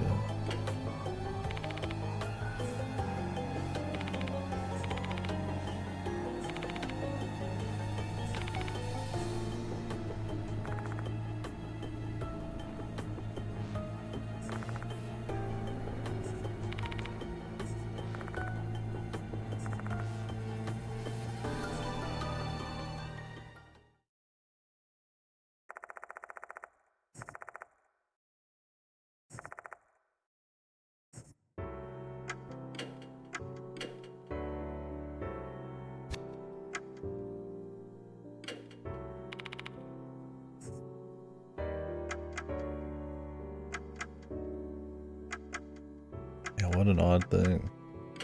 Like how they had like a quick little mastermind guessing situation and it didn't even matter.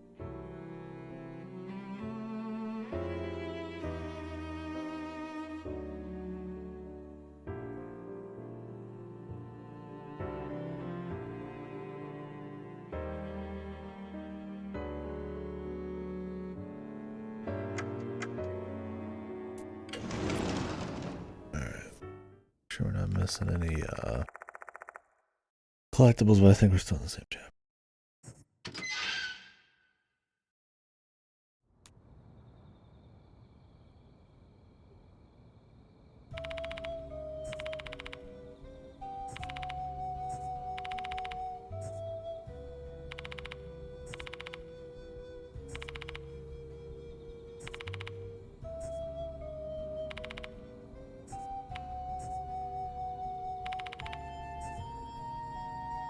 You're gonna ask her about what's on her face?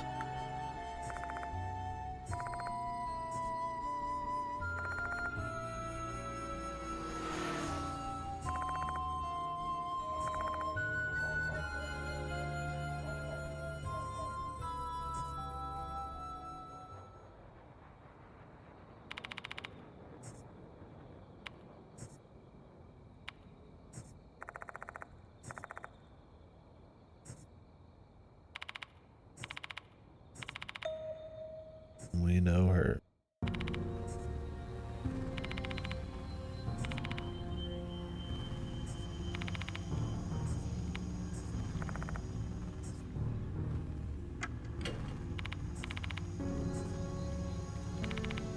Is that why she has something on her face? Hope this chick has it on her thigh or some beefy shit. Not the white hair.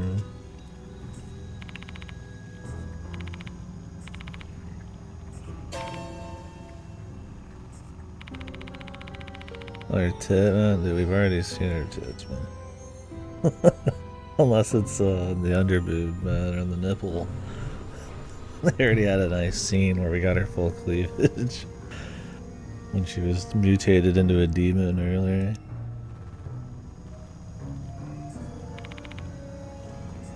So white's not her normal hair color.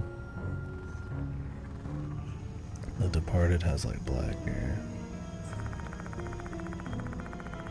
And it might not be her. The thing is, she likes insects a lot, and there's insects everywhere, and she's like into him, but that could just be the teacher too, because she has black hair. There's not a whole lot of characters to work with. It'd be funny if it was one of the dudes, but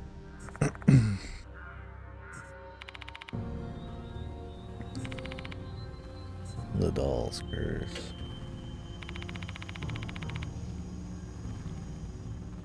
Like, this stuff's interesting. I think it's just the way it's like told. It's like very dry. We're just kind of, it's always just them kind of blabbering on in some place. Like, there's cool music and the art's nice in the back and stuff, which helps. And they're always revealing some new thing every 10, 15 minutes, so that's good. But I guess it's just not dialed up enough.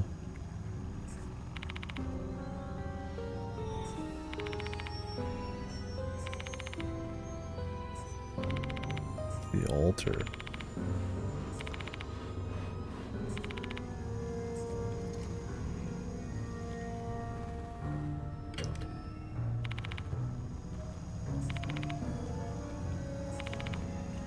Of course the door manager's not gonna believe she's a bit, but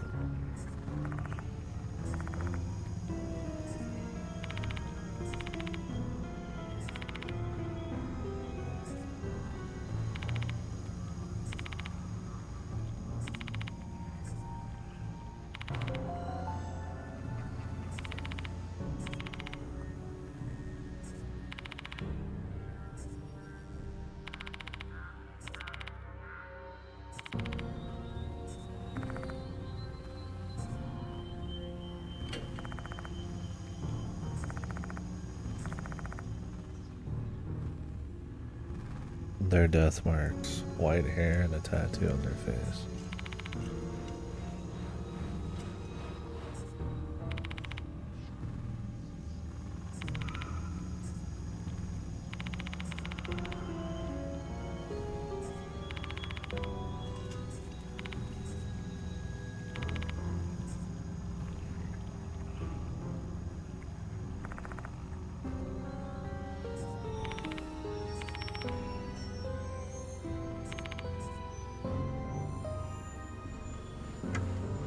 No.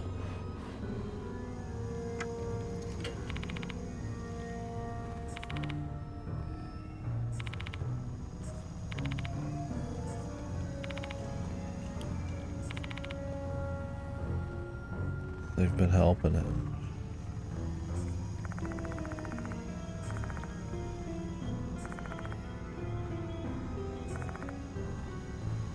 If she's the departed, she'd have a good reason to want to defeat the doll if the doll's helping him.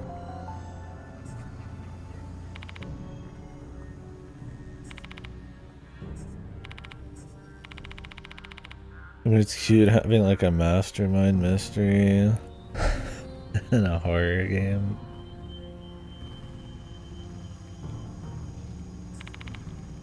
Just because they pretend to be a person.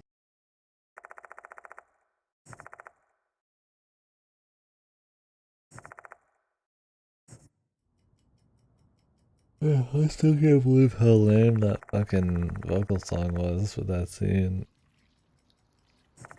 What were they think?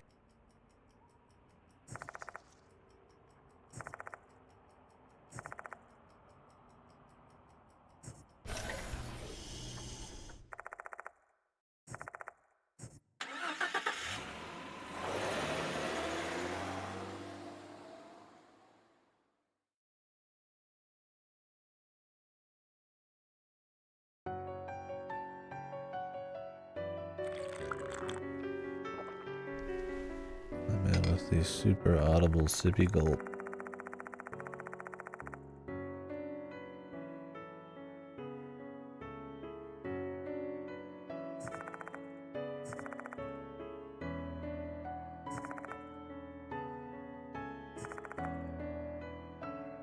It would ruin the image of them. They got fucking tricked into going out late.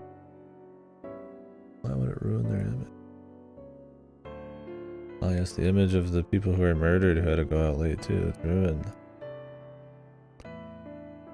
Yeah, dimly lit. Nice wood varnish office spot. Comfy. The giant fat computer monitor.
Enjoy your bath.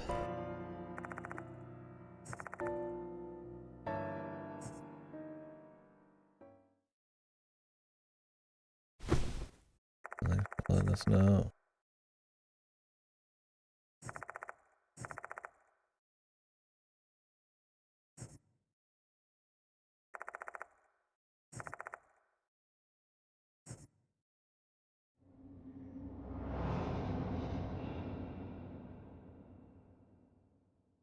Whoa.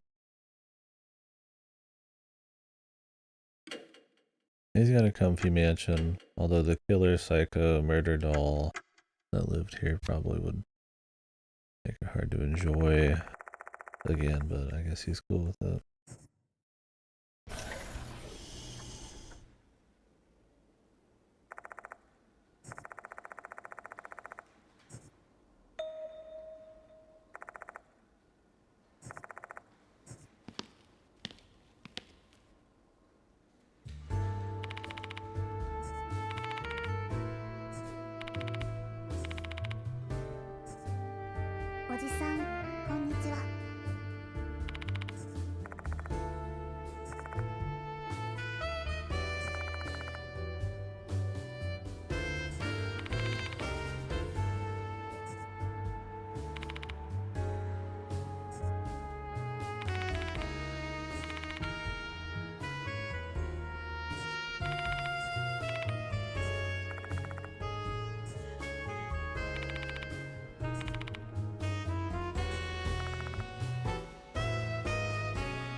All I guarantee in life is death.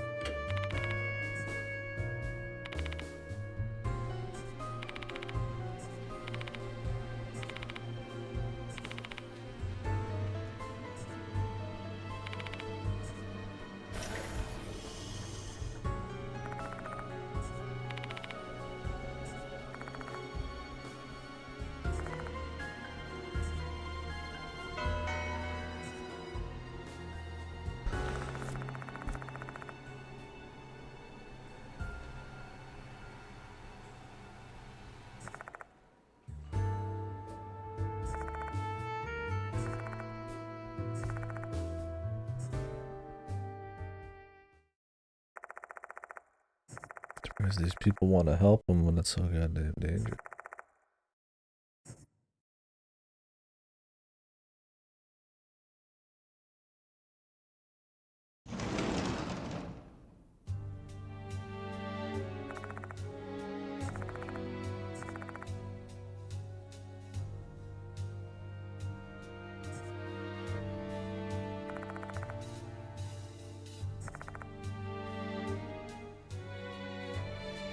They're losing their shit.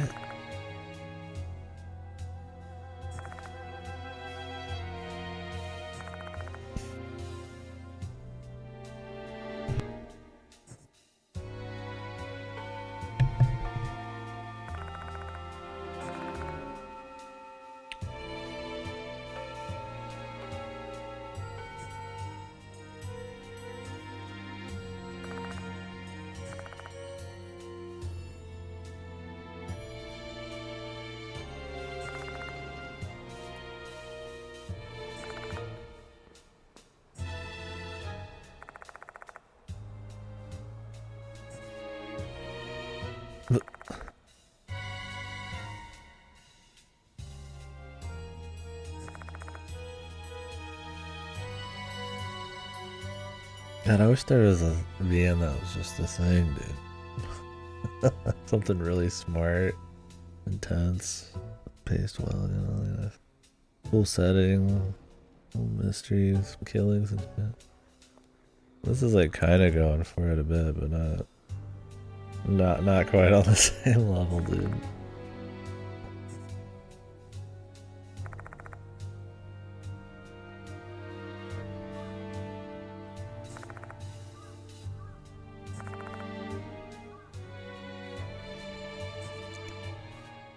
So did they have that person killed, or are they pretending to be someone that doesn't exist?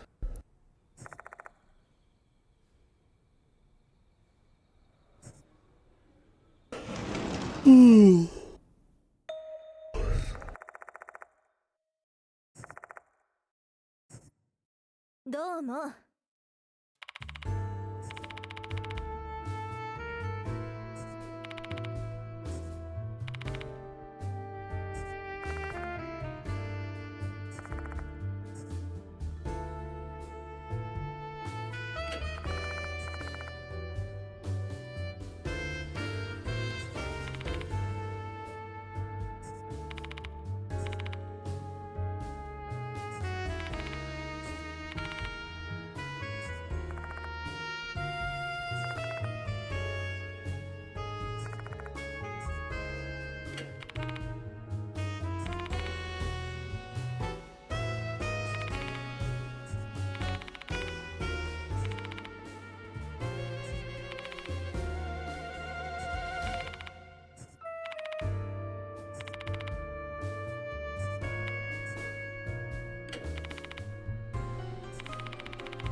A serial killer.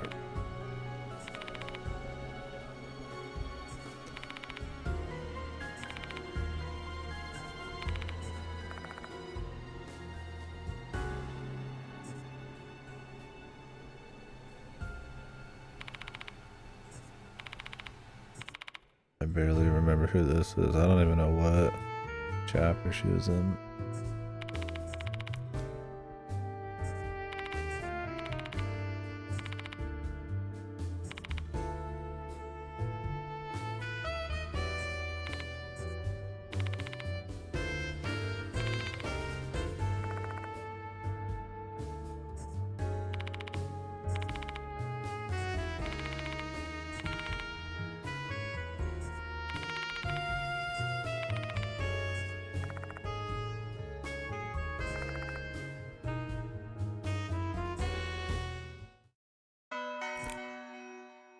I mean, I do like the characters that are a bit more rough and tumble in the first game. They're a bit more weird or raw. But yeah, they just don't go beyond the kind of base characterization, I feel like. It'd be nice if these delved into them a bit more and fleshed them out a little bit, but they're kind of just like, hey, do you remember this character from that game? They have a few cute things to say and then move on to the next one in the next chapter. Like I said, I like the friendship angle. Like, it makes sense through all their little hardship and stuff. They'd stay friends and help each other out. But, yeah. There's 8 this chapter.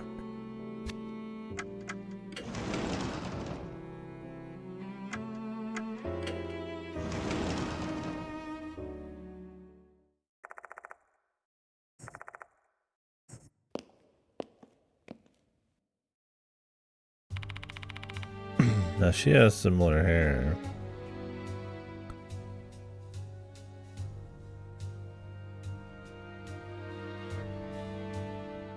I don't know if the rabbit thing is supposed to mean anything.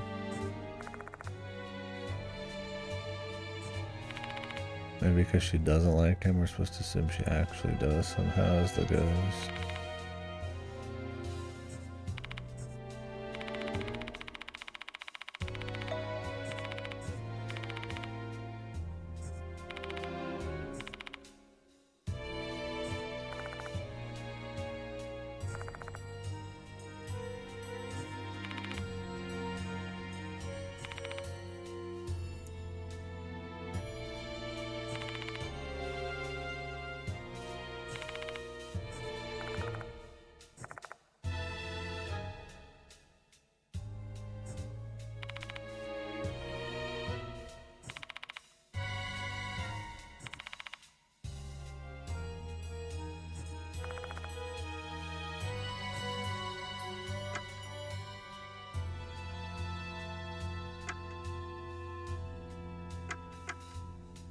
Well, you've been okay.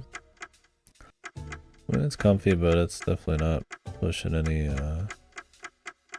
pushing it at all. It's not The knobs need to be turned up, and then they need to really cut a few things that kind of hinder the horror. But the novelty of it being an actual Eastern-made horror VN's enough to keep it entertaining like the last two. I don't think it's as good as the second game so far, but...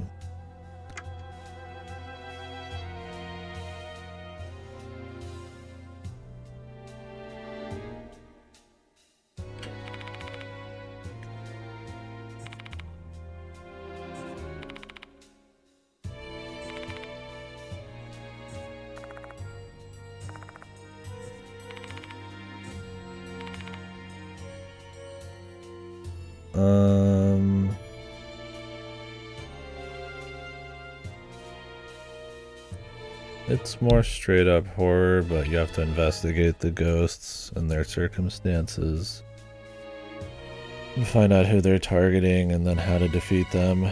This one, though, is trying to mix up just a little bit by having like a mastermind ghost, essentially, that can turn into a human. So in a way, it's kind of like aping like mystery VNs too.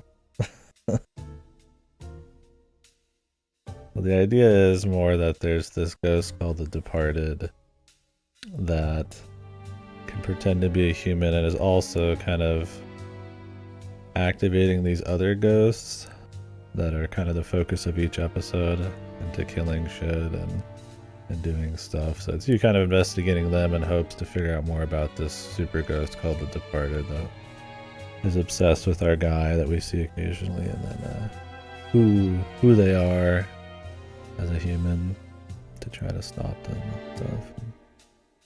All kind of localized around a school in this one and its surrounding area. And it's a cute setup. Mogus. Yeah.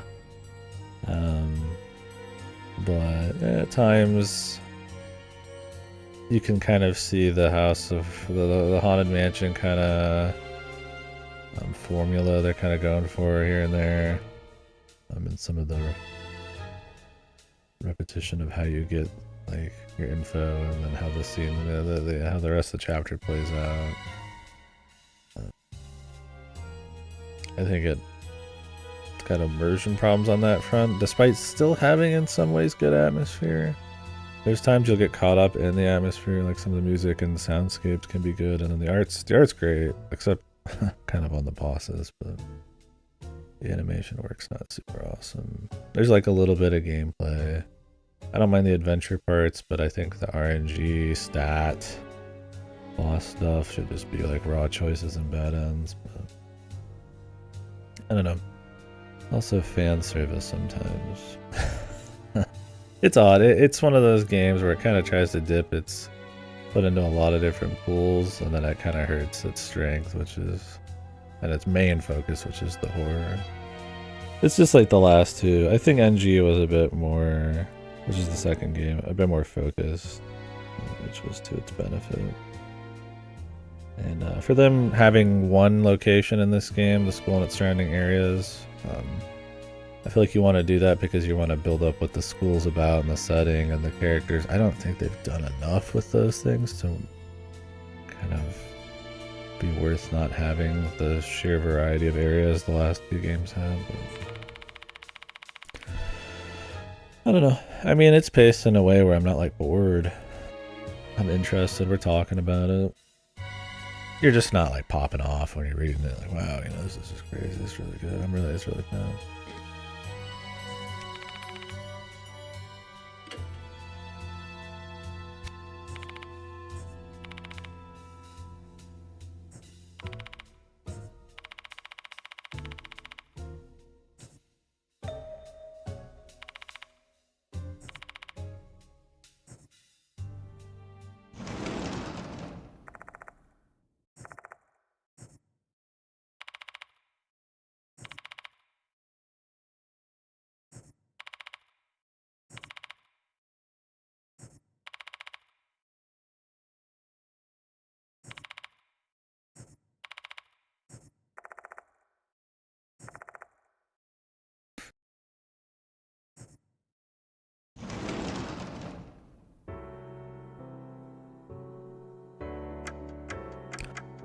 At this point, it's either the white-haired girl or the teacher.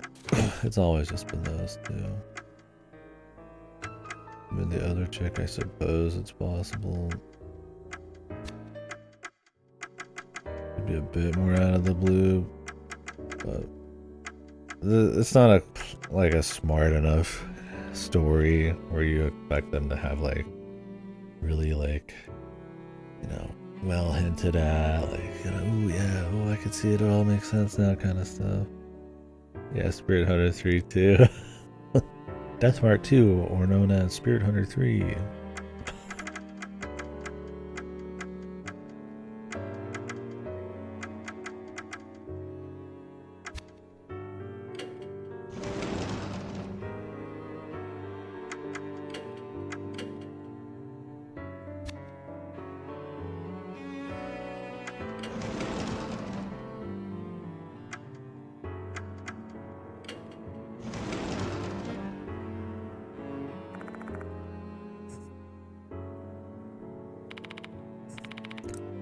Yeah, I don't think it's way worse than the first one, and I don't think it's way better than the second one. It's just kind of probably in between so far.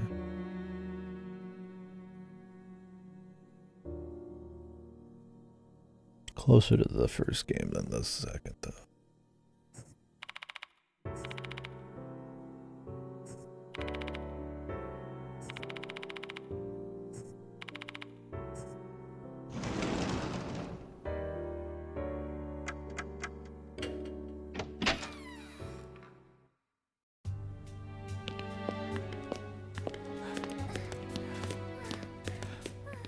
How does she do the run, the anime run?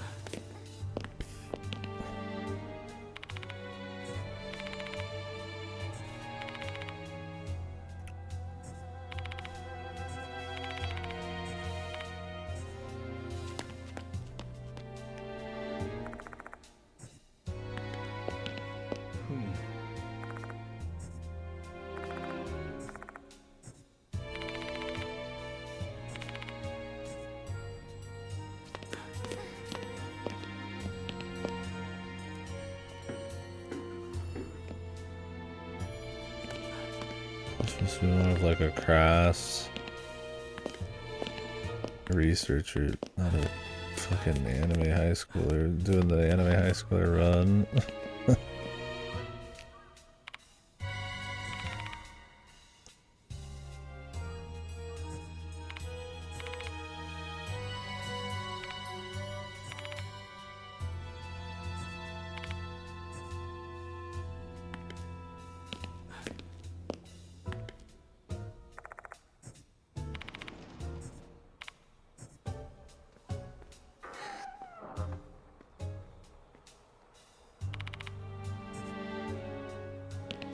I assume we're not gonna find any teeth right now. Let me check real quick.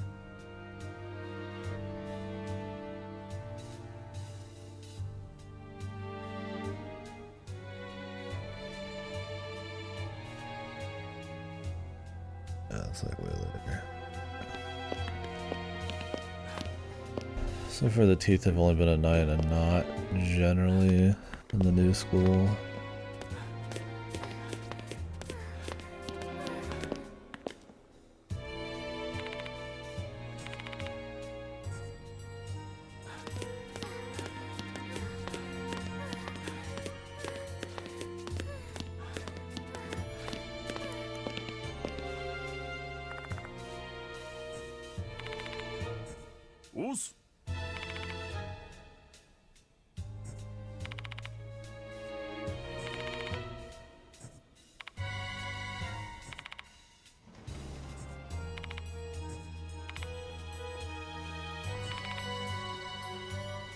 Nice.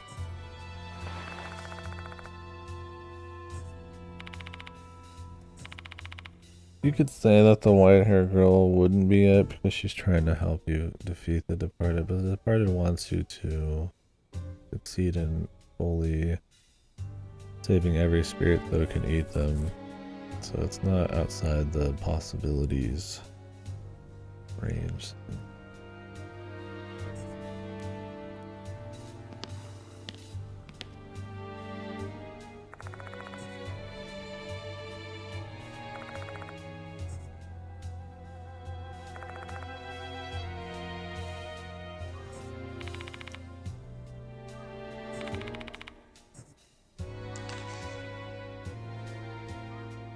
Hooligan.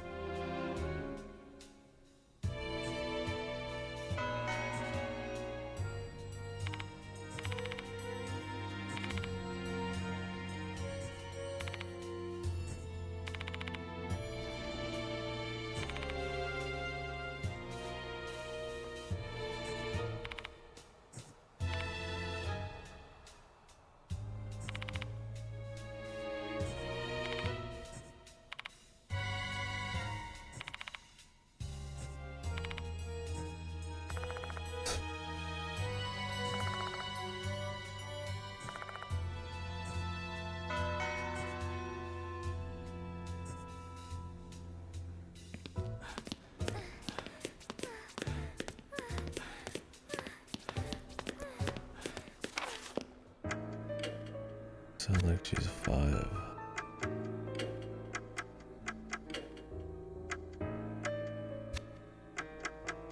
大丈夫。以前なら死人霊具があれば。死人 Like は 40 or something, 森 I 宮すず imagine. です。ほんと。科学的に解き明か They're not gonna tell me how old she is unless I discover it. んだろこの制服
It doesn't belong.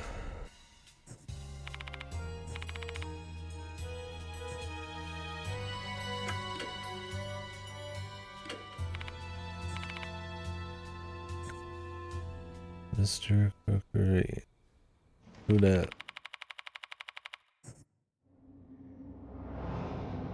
五章こっくりおじさん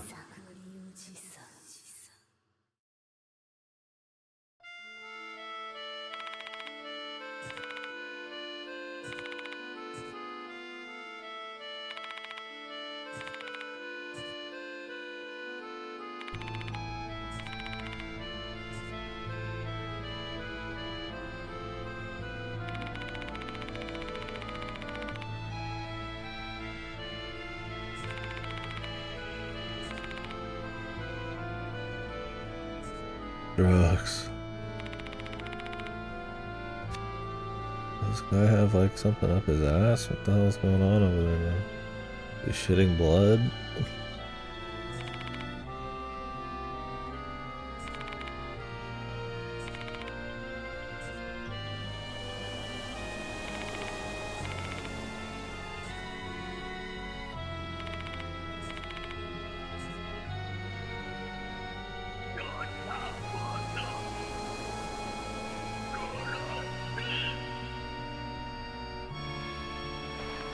Kill hooligan.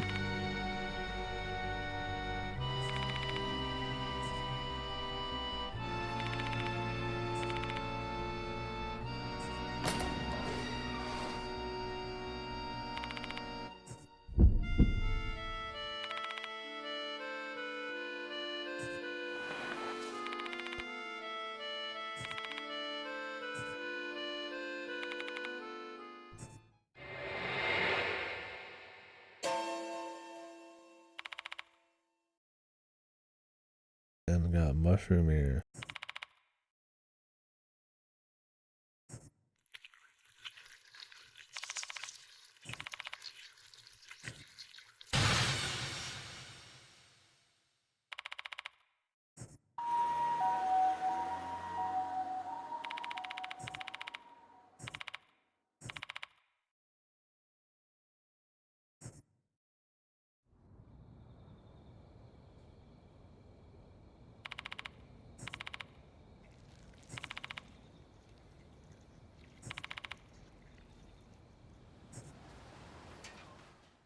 priest? Why is there an apparition of a priest on a shrine in the middle of a corridor leading to the second floor of the new and old building?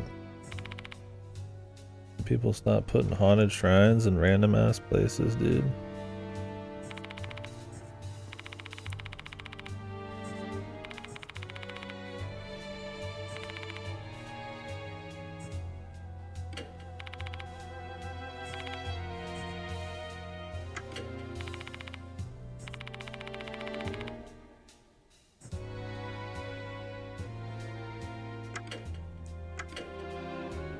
Alright.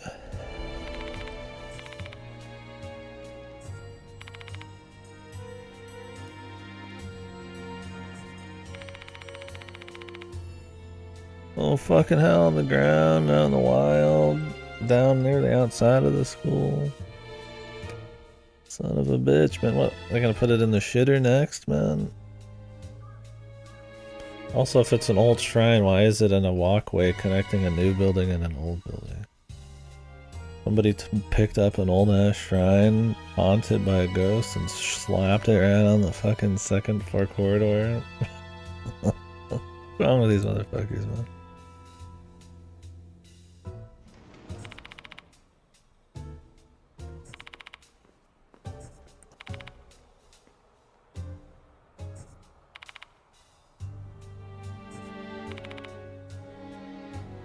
He's asking what he prefers. If she's gonna turn into what he wants.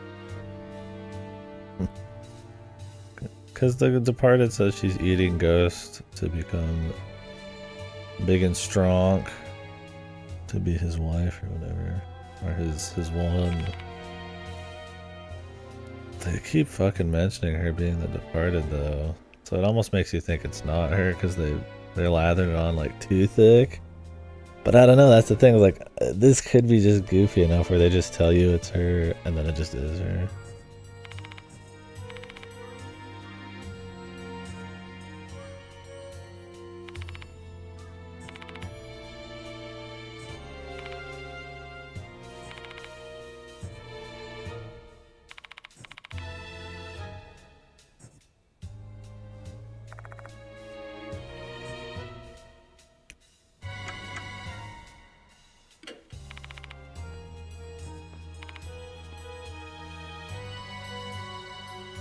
Alright, dude. Only when the screen flashes to something else, man. There's a bright white screen.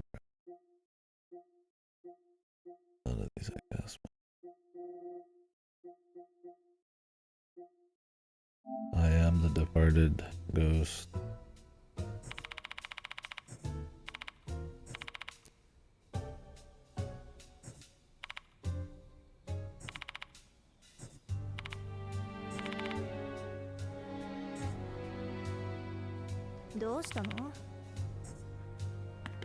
Can you talk to these goofballs first?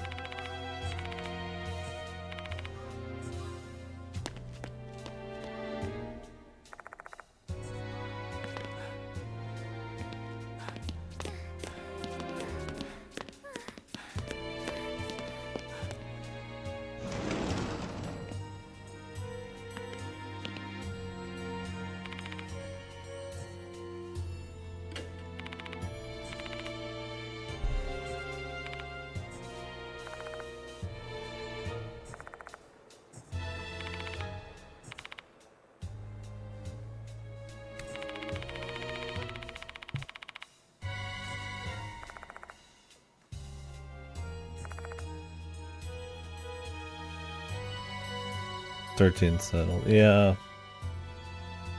Made that comparison earlier for sure.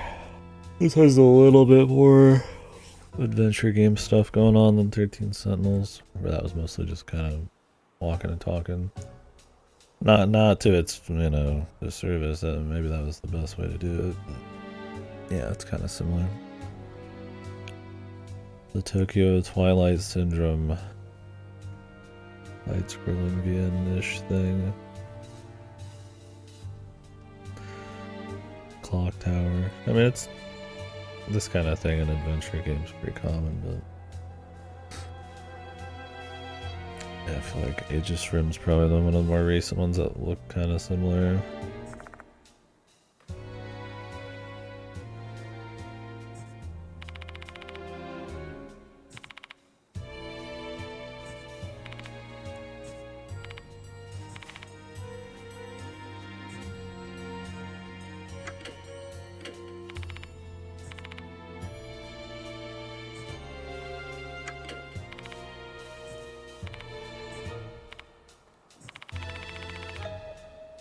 The delinquents.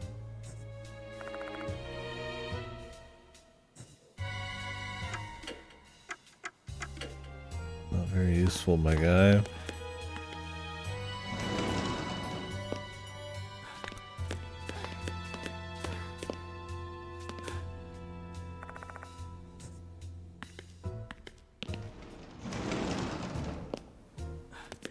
Any reason to even be in these rooms?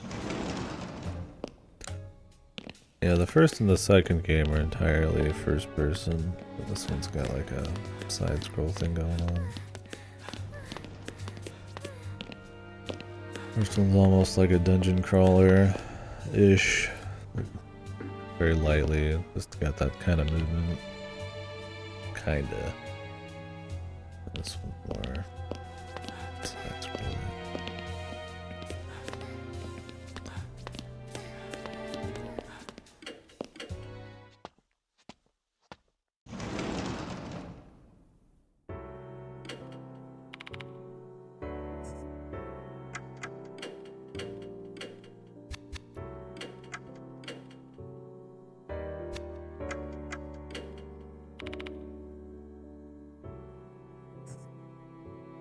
Yeah, it just loaded, dude. What the? 終わりにするか。 Yeah, sometimes it like loads instead of like it loads on the millisecond that I start.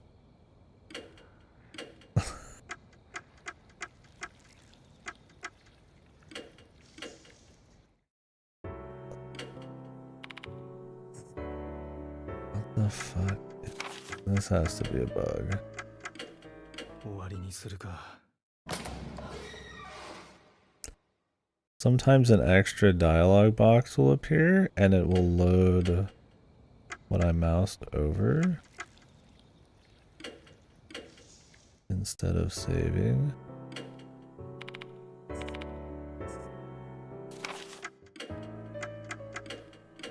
It's only happened twice now.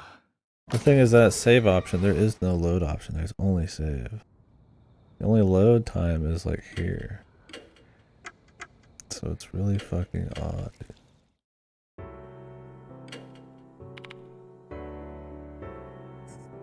Remember, she just said 2 seconds ago we need to go to the second floor corridor, and now all of a sudden you said we need to go meet Kakuta or whatever. I have to redo that whole conversation.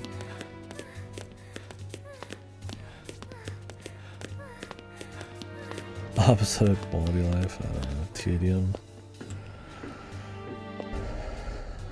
Unintuitive.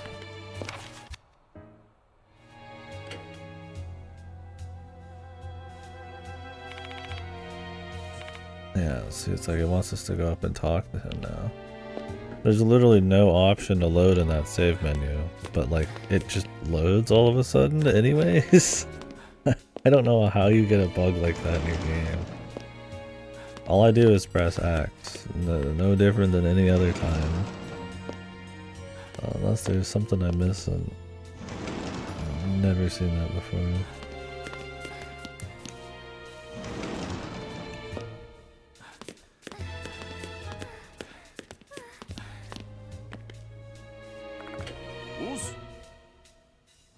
Fucking bizarre, man.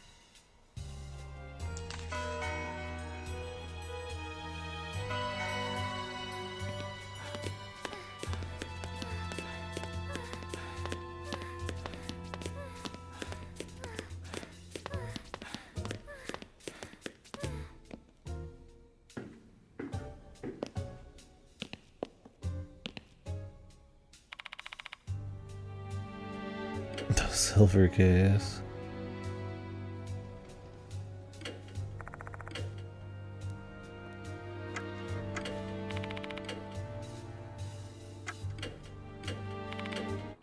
Go show. こっくりおじさん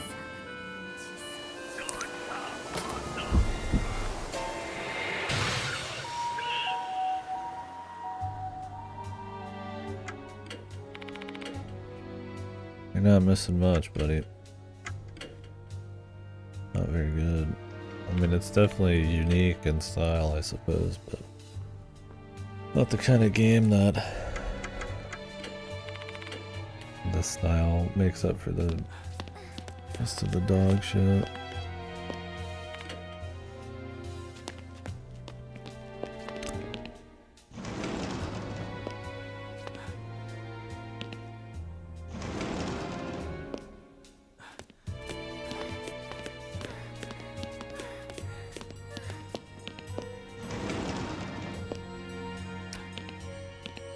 Better than Raincode?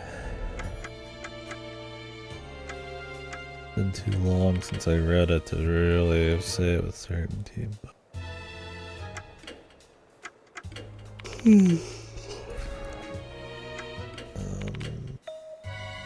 What do I have it rated?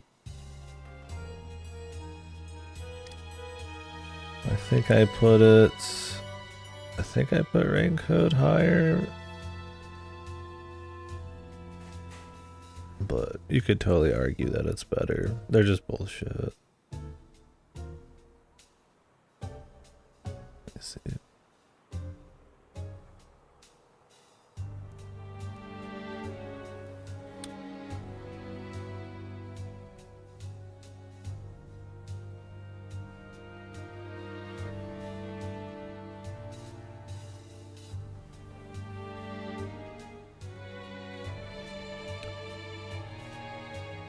Yeah, I've got Raincode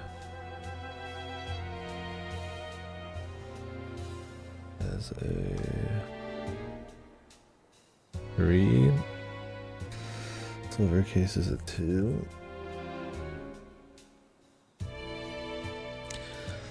But when Goto streams the silver case again, I'll be able to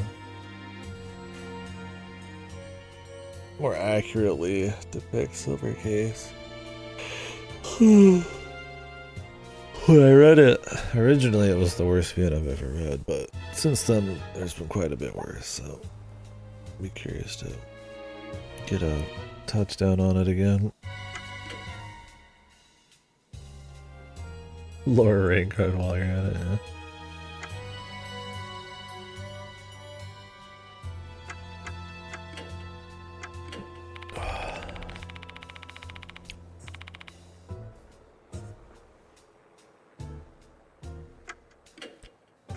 Secretly, Kino, he just yeah. Even though people in here, there's been people in here who've read it recently that don't like it. Yeah, maybe, man, maybe it aged well for me. Who knows? It's been a while. I mean, the second one's better than Raincode, right? Did I put that down?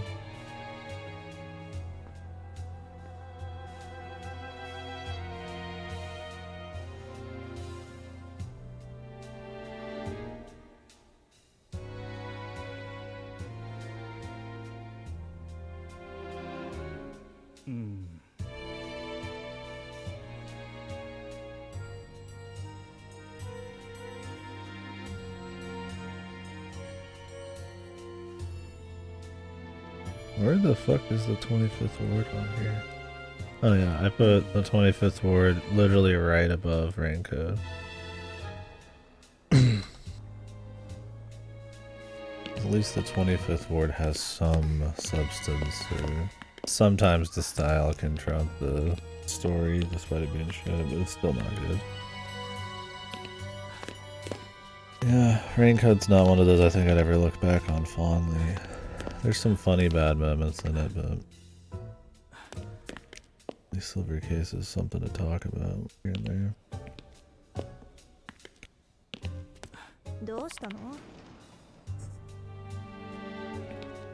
I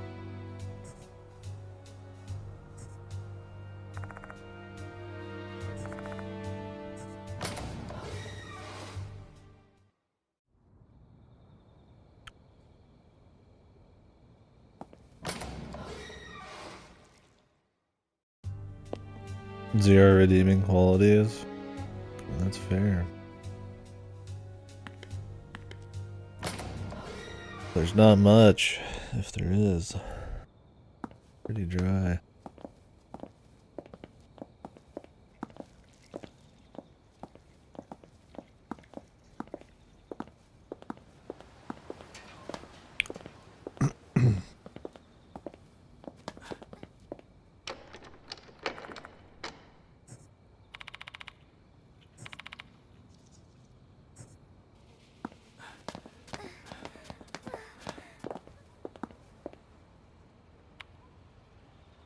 Is she okay?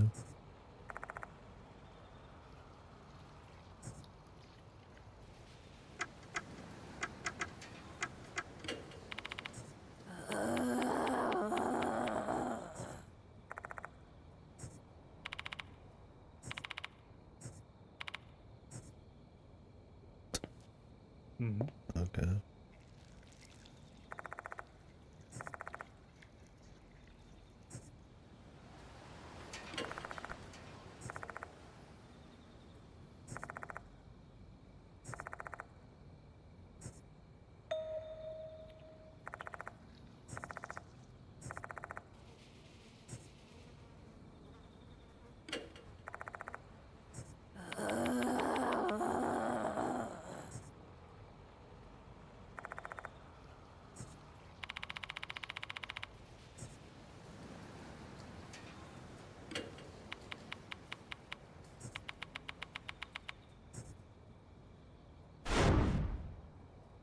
You're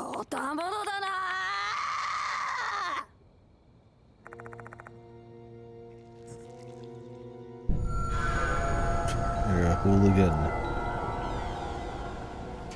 hooligan. You probably could have picked a scarier word than hooligan.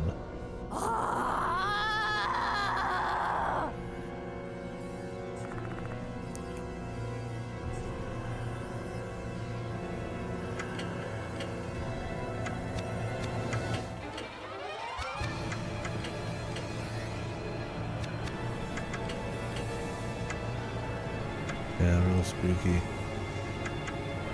Take the attack.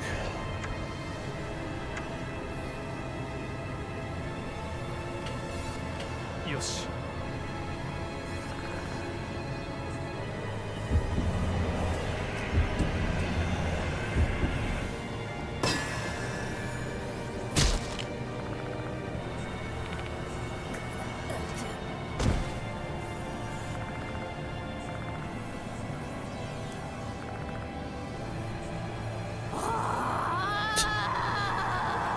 Yeah.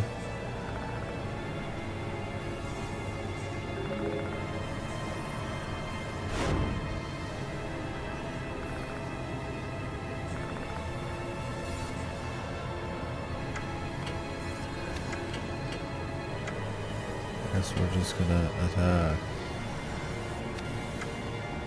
Or maybe both of them have to do it. I don't know if we should be beating up a student.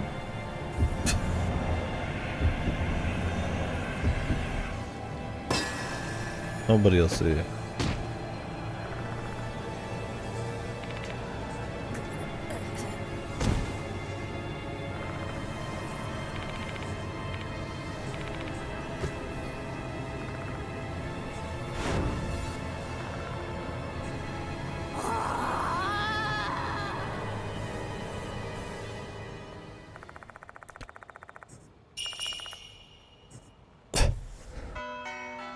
Like, this is the right choice. I just cut all that dialogue and just have it continue, man. Like I said, you gamify it and it makes it seem less spooky. Or immersive. And not that this was spooky at all, but... Well, it's good she conveniently recovered.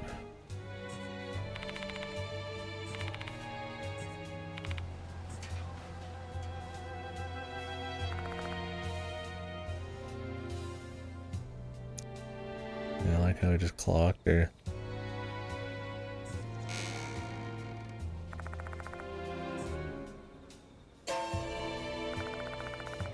The Sekiro Centipede, man.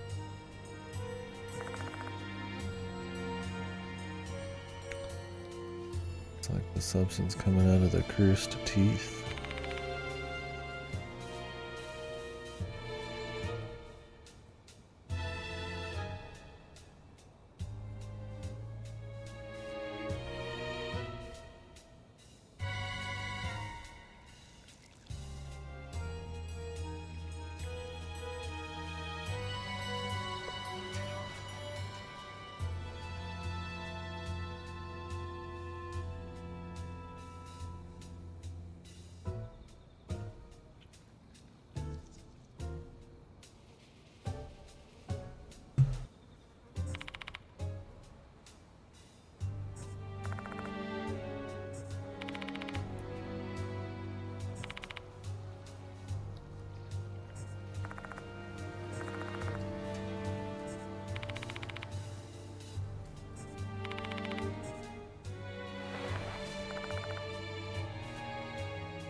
They just carried her through the school after they just attacked her.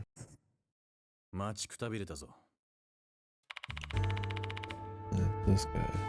The cool guy.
Good. We need someone uncivilized.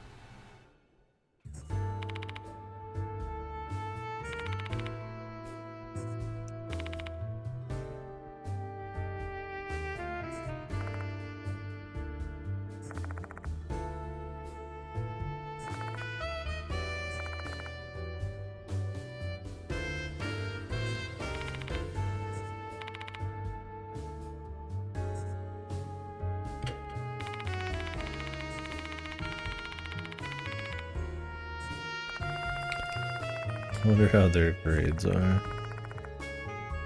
Yeah, man. Super Ghost got straight A's.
The movie Spooky Sandin.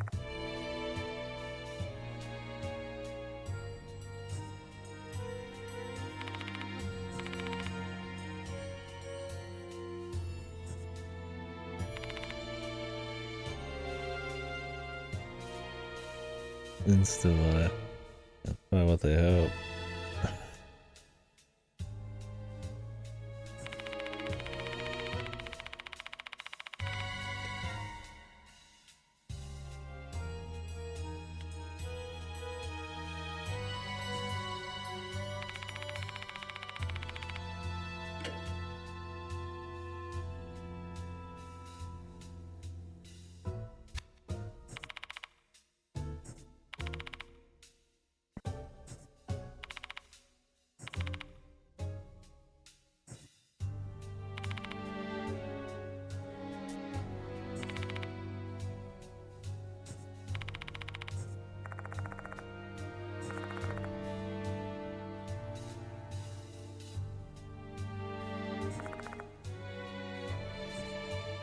bring him, dude. I mean, they're both interesting enough, but...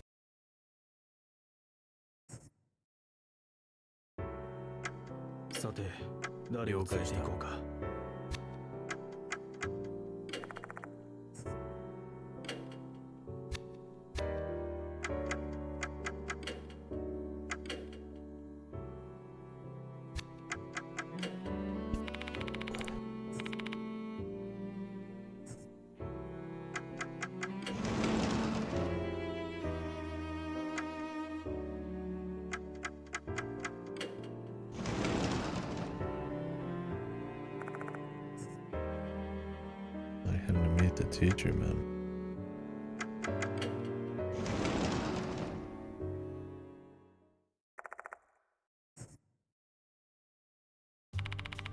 They're not gonna have any crazy big conversations because you can choose who you want to bring, so they're not gonna like write too much shit. Half the time they just act like they're not there.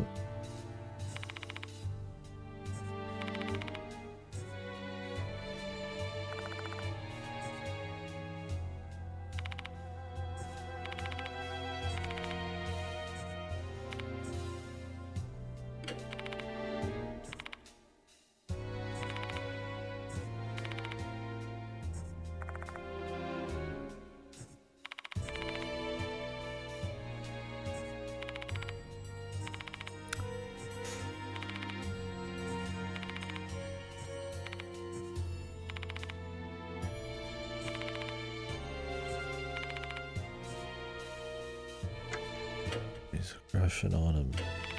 And is a go?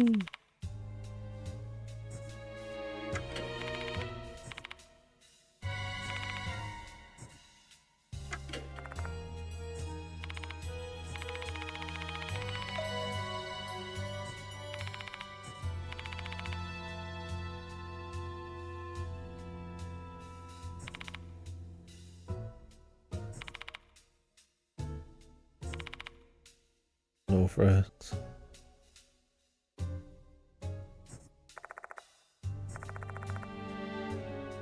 Probably not any of those things. She has no friend.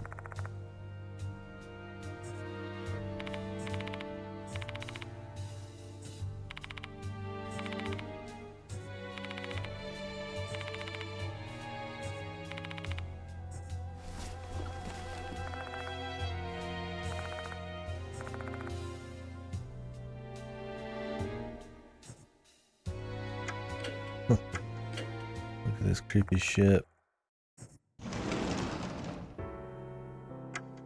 Yeah, like Machida didn't say a damn word despite... He's not just some tag along, right? He's a detective who's...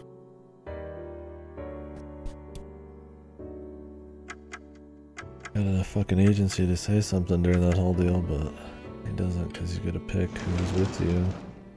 I definitely don't think it's helping the party choice thing when it comes to the story. It's not really interesting who you bring anyways for gameplay.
I'm gonna double check out here.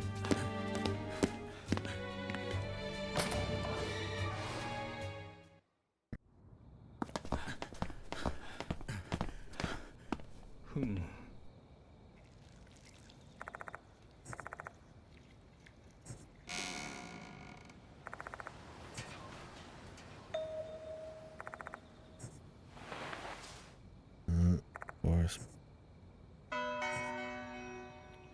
Hidden tooth.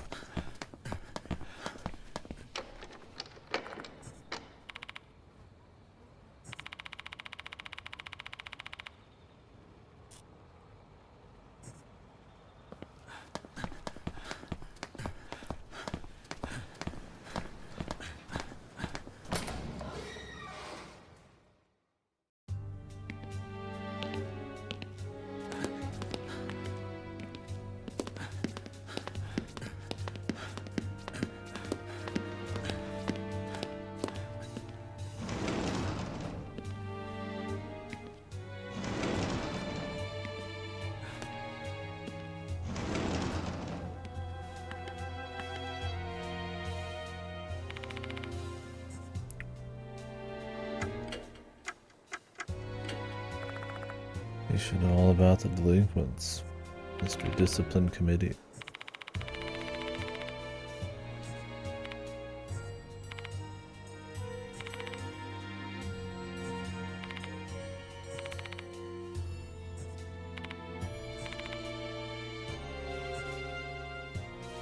Sure, buddy.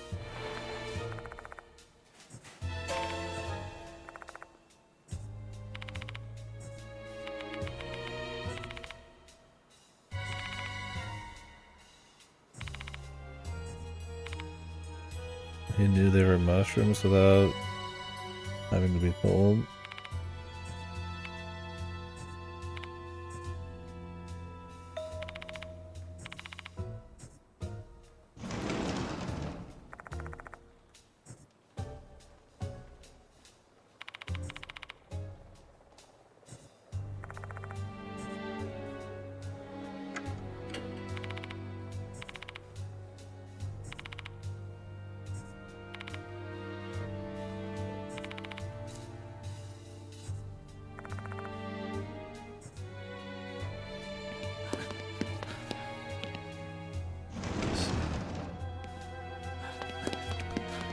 Where'd he go? Did he put it there as the delinquent killer actually the biggest delinquent?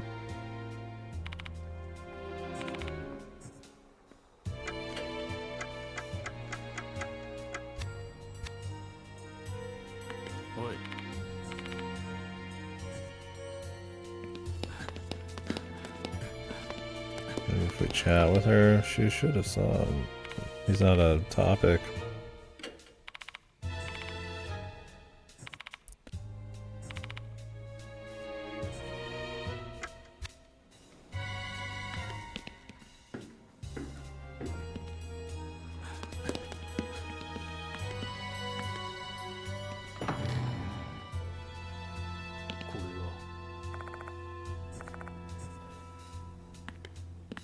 But it was.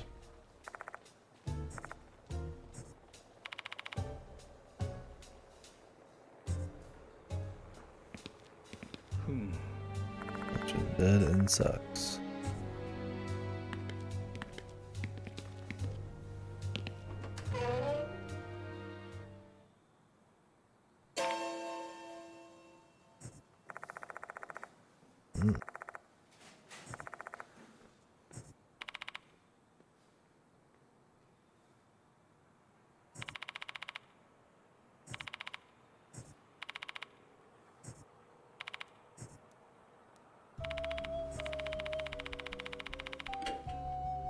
Patrolling the school.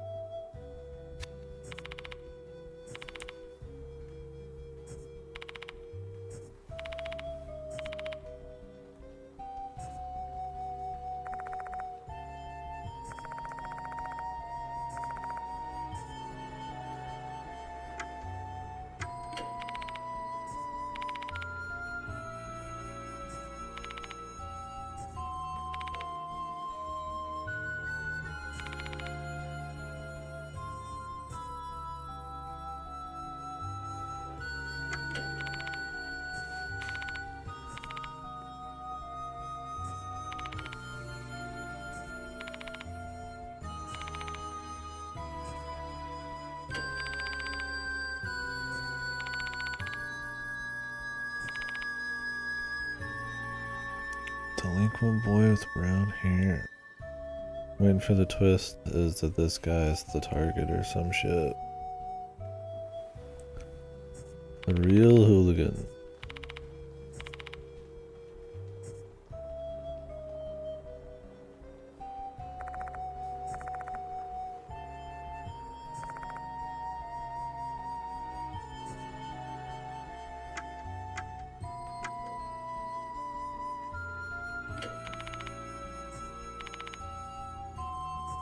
Lincoln wouldn't have been given a key.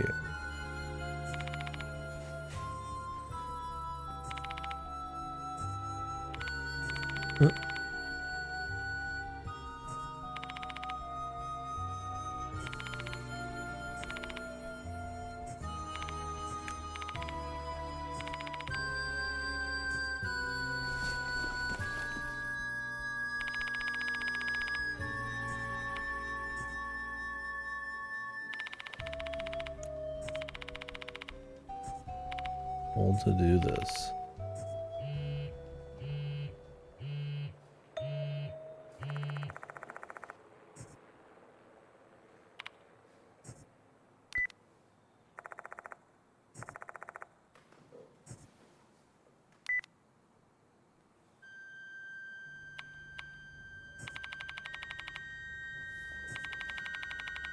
The ghost.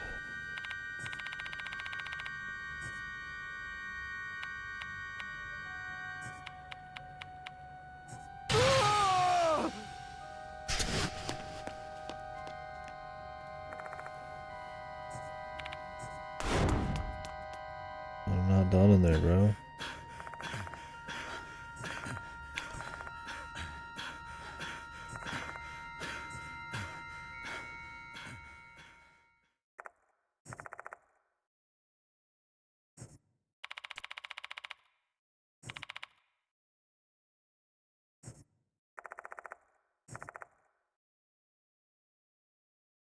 He's being possessed. He got the mushrooms.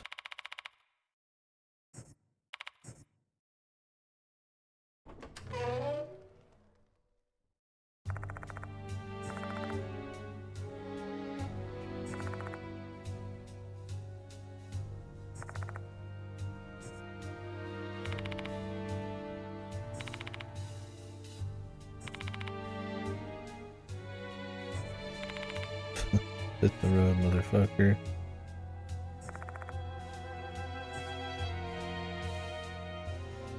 Oh, it's like this dude. I'll leave him in the party as much as I can.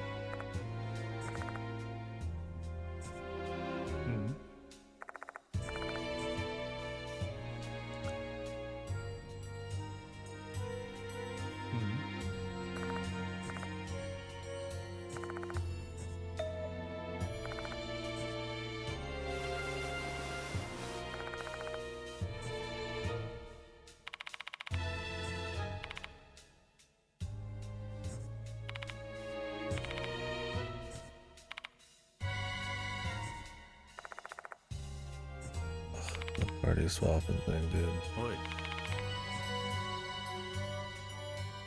ここ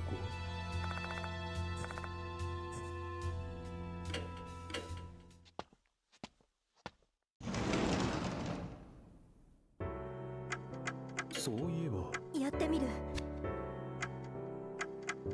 Small bear or giant rat? Yeah, it seems a little too small to be a bear, man. Giga rat, dude. Like a raccoon. Hairy ass raccoon. I'm gonna walk all the way back. Yeah, the party swapping thing's goofy. Like, other than for the percentages, there's just like one, maybe, time each chapter you need to have a certain person to grab a collectible. It's just tedium, that's all it is. There have something smarter where you can apply yourself a bit more.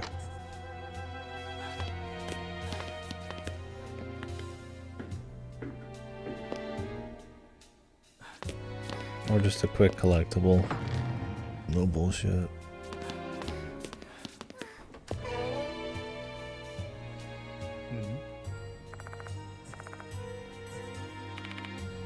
she's interesting enough too.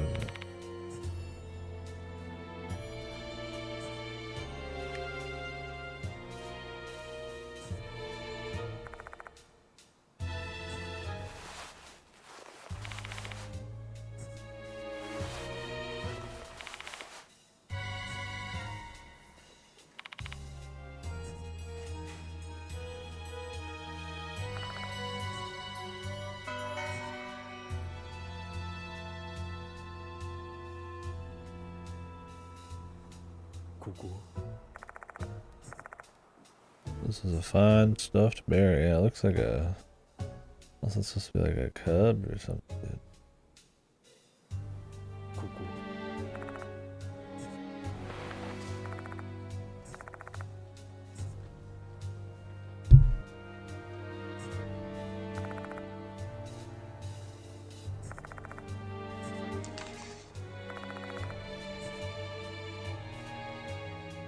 The forest behind the school.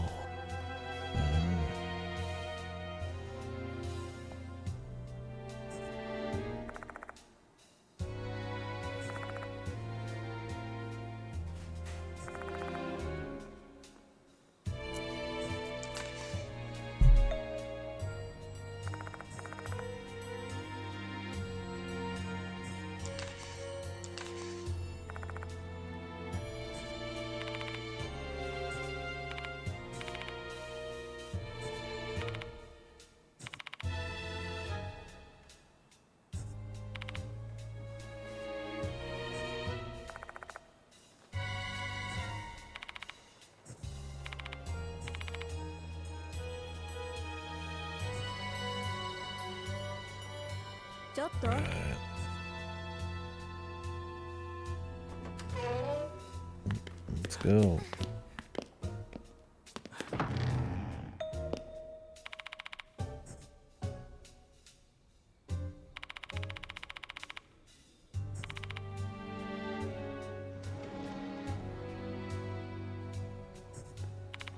The library.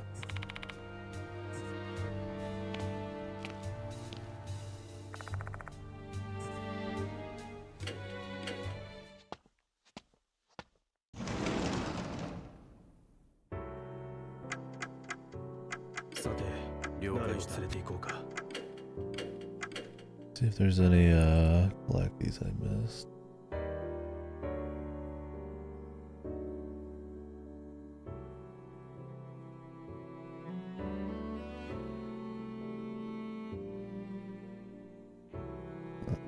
What's this do? Two. I got more than two.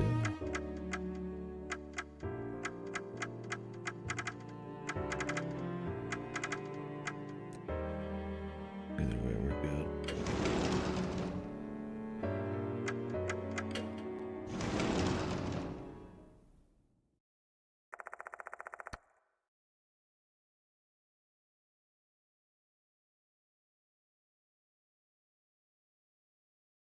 Might be going to eat soon, we'll see. Hear from my brother, he could be up at any moment.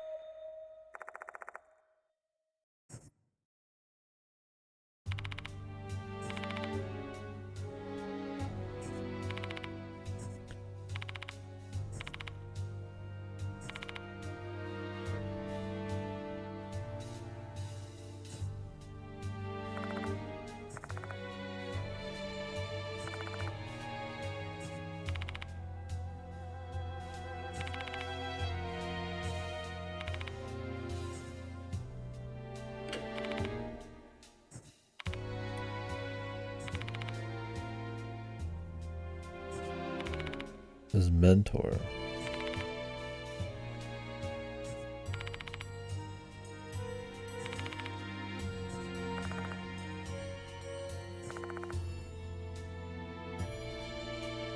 He just warped his mind and completely ruined a kid's life. You hate. Yeah. What the fuck is it? A trial.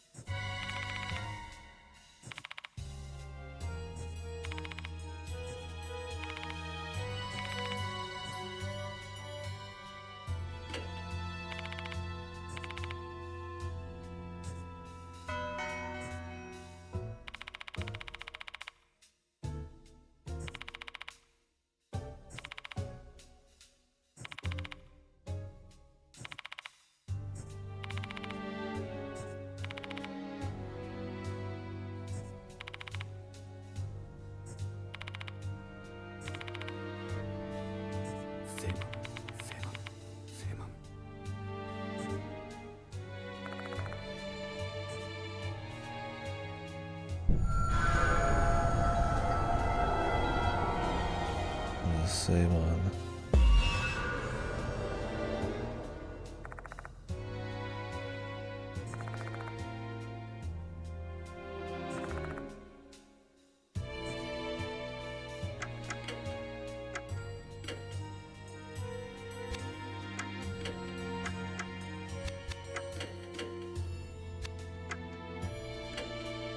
Yeah, I wish they wouldn't use this song so much.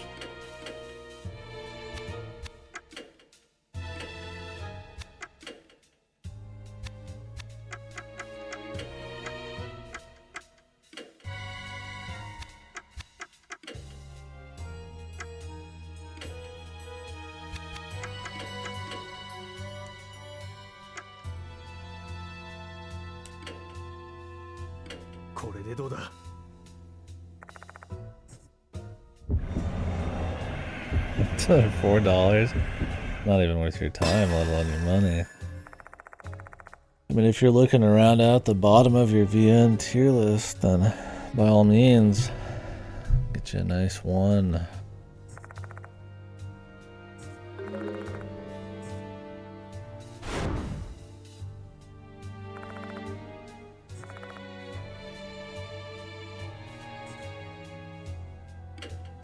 Talk him down.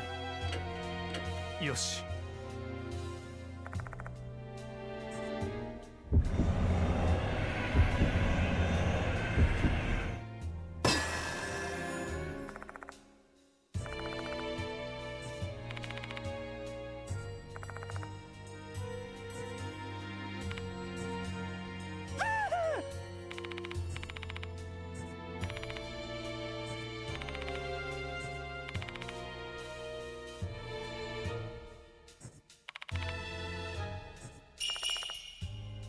Never underestimate the craftiness of adult. Who knows if the VOD for that exists. I feel like it should.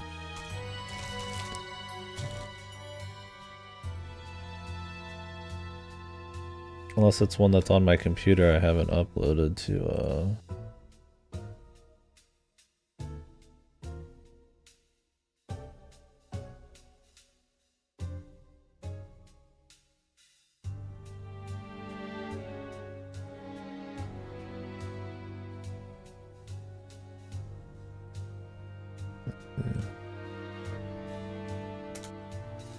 Oh yeah, it's on there.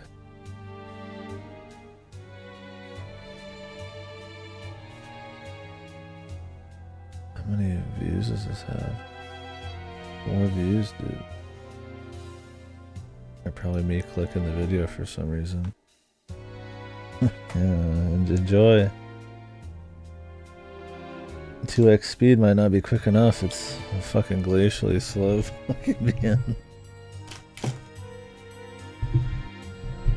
Yeah, they're on YouTube.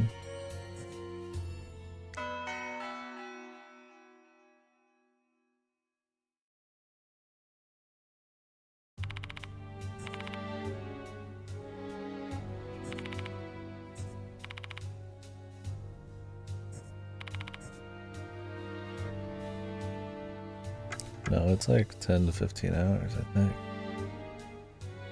If it was short, it wouldn't be a 1. A boring 3-hour VN it gets away with a lot more. It's clearly sponsored by some kind of tourism thing too, but they spend a lot of time whacking off the locations. It's got a pretty funny finale at least, but yeah, you gotta play the rest to get to that.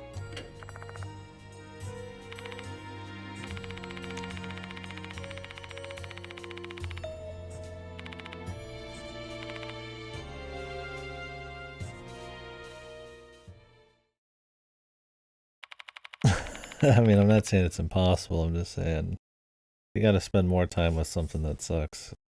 It's probably worse than something that's equally bad, but shorter.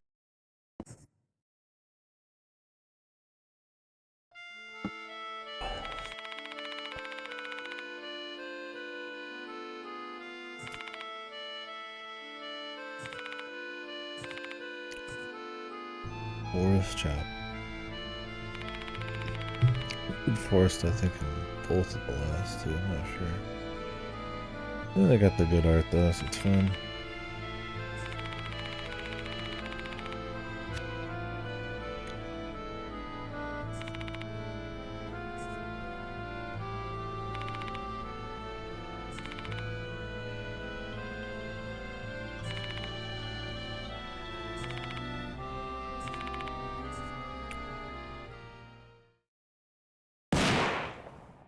Hey.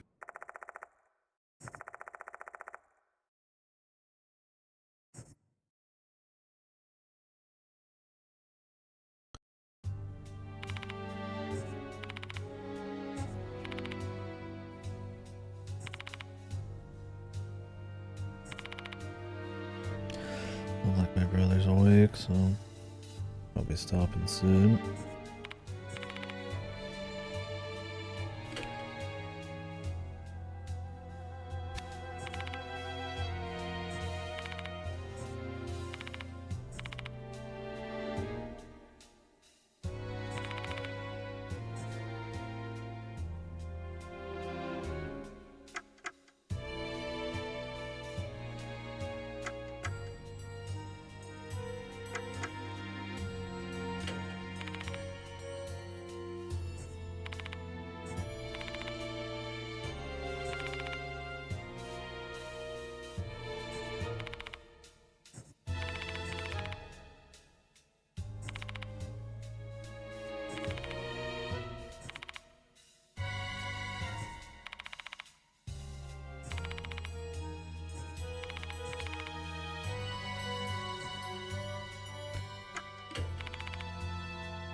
Oh, there's the info.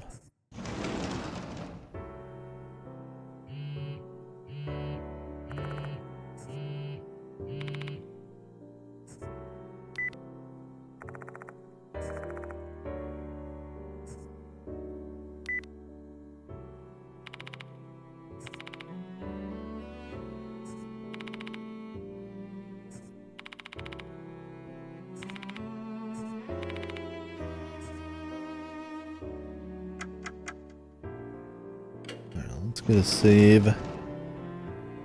Might be stopping here. This might be a good point. Take a couple hour break. Get some food. And then we'll continue.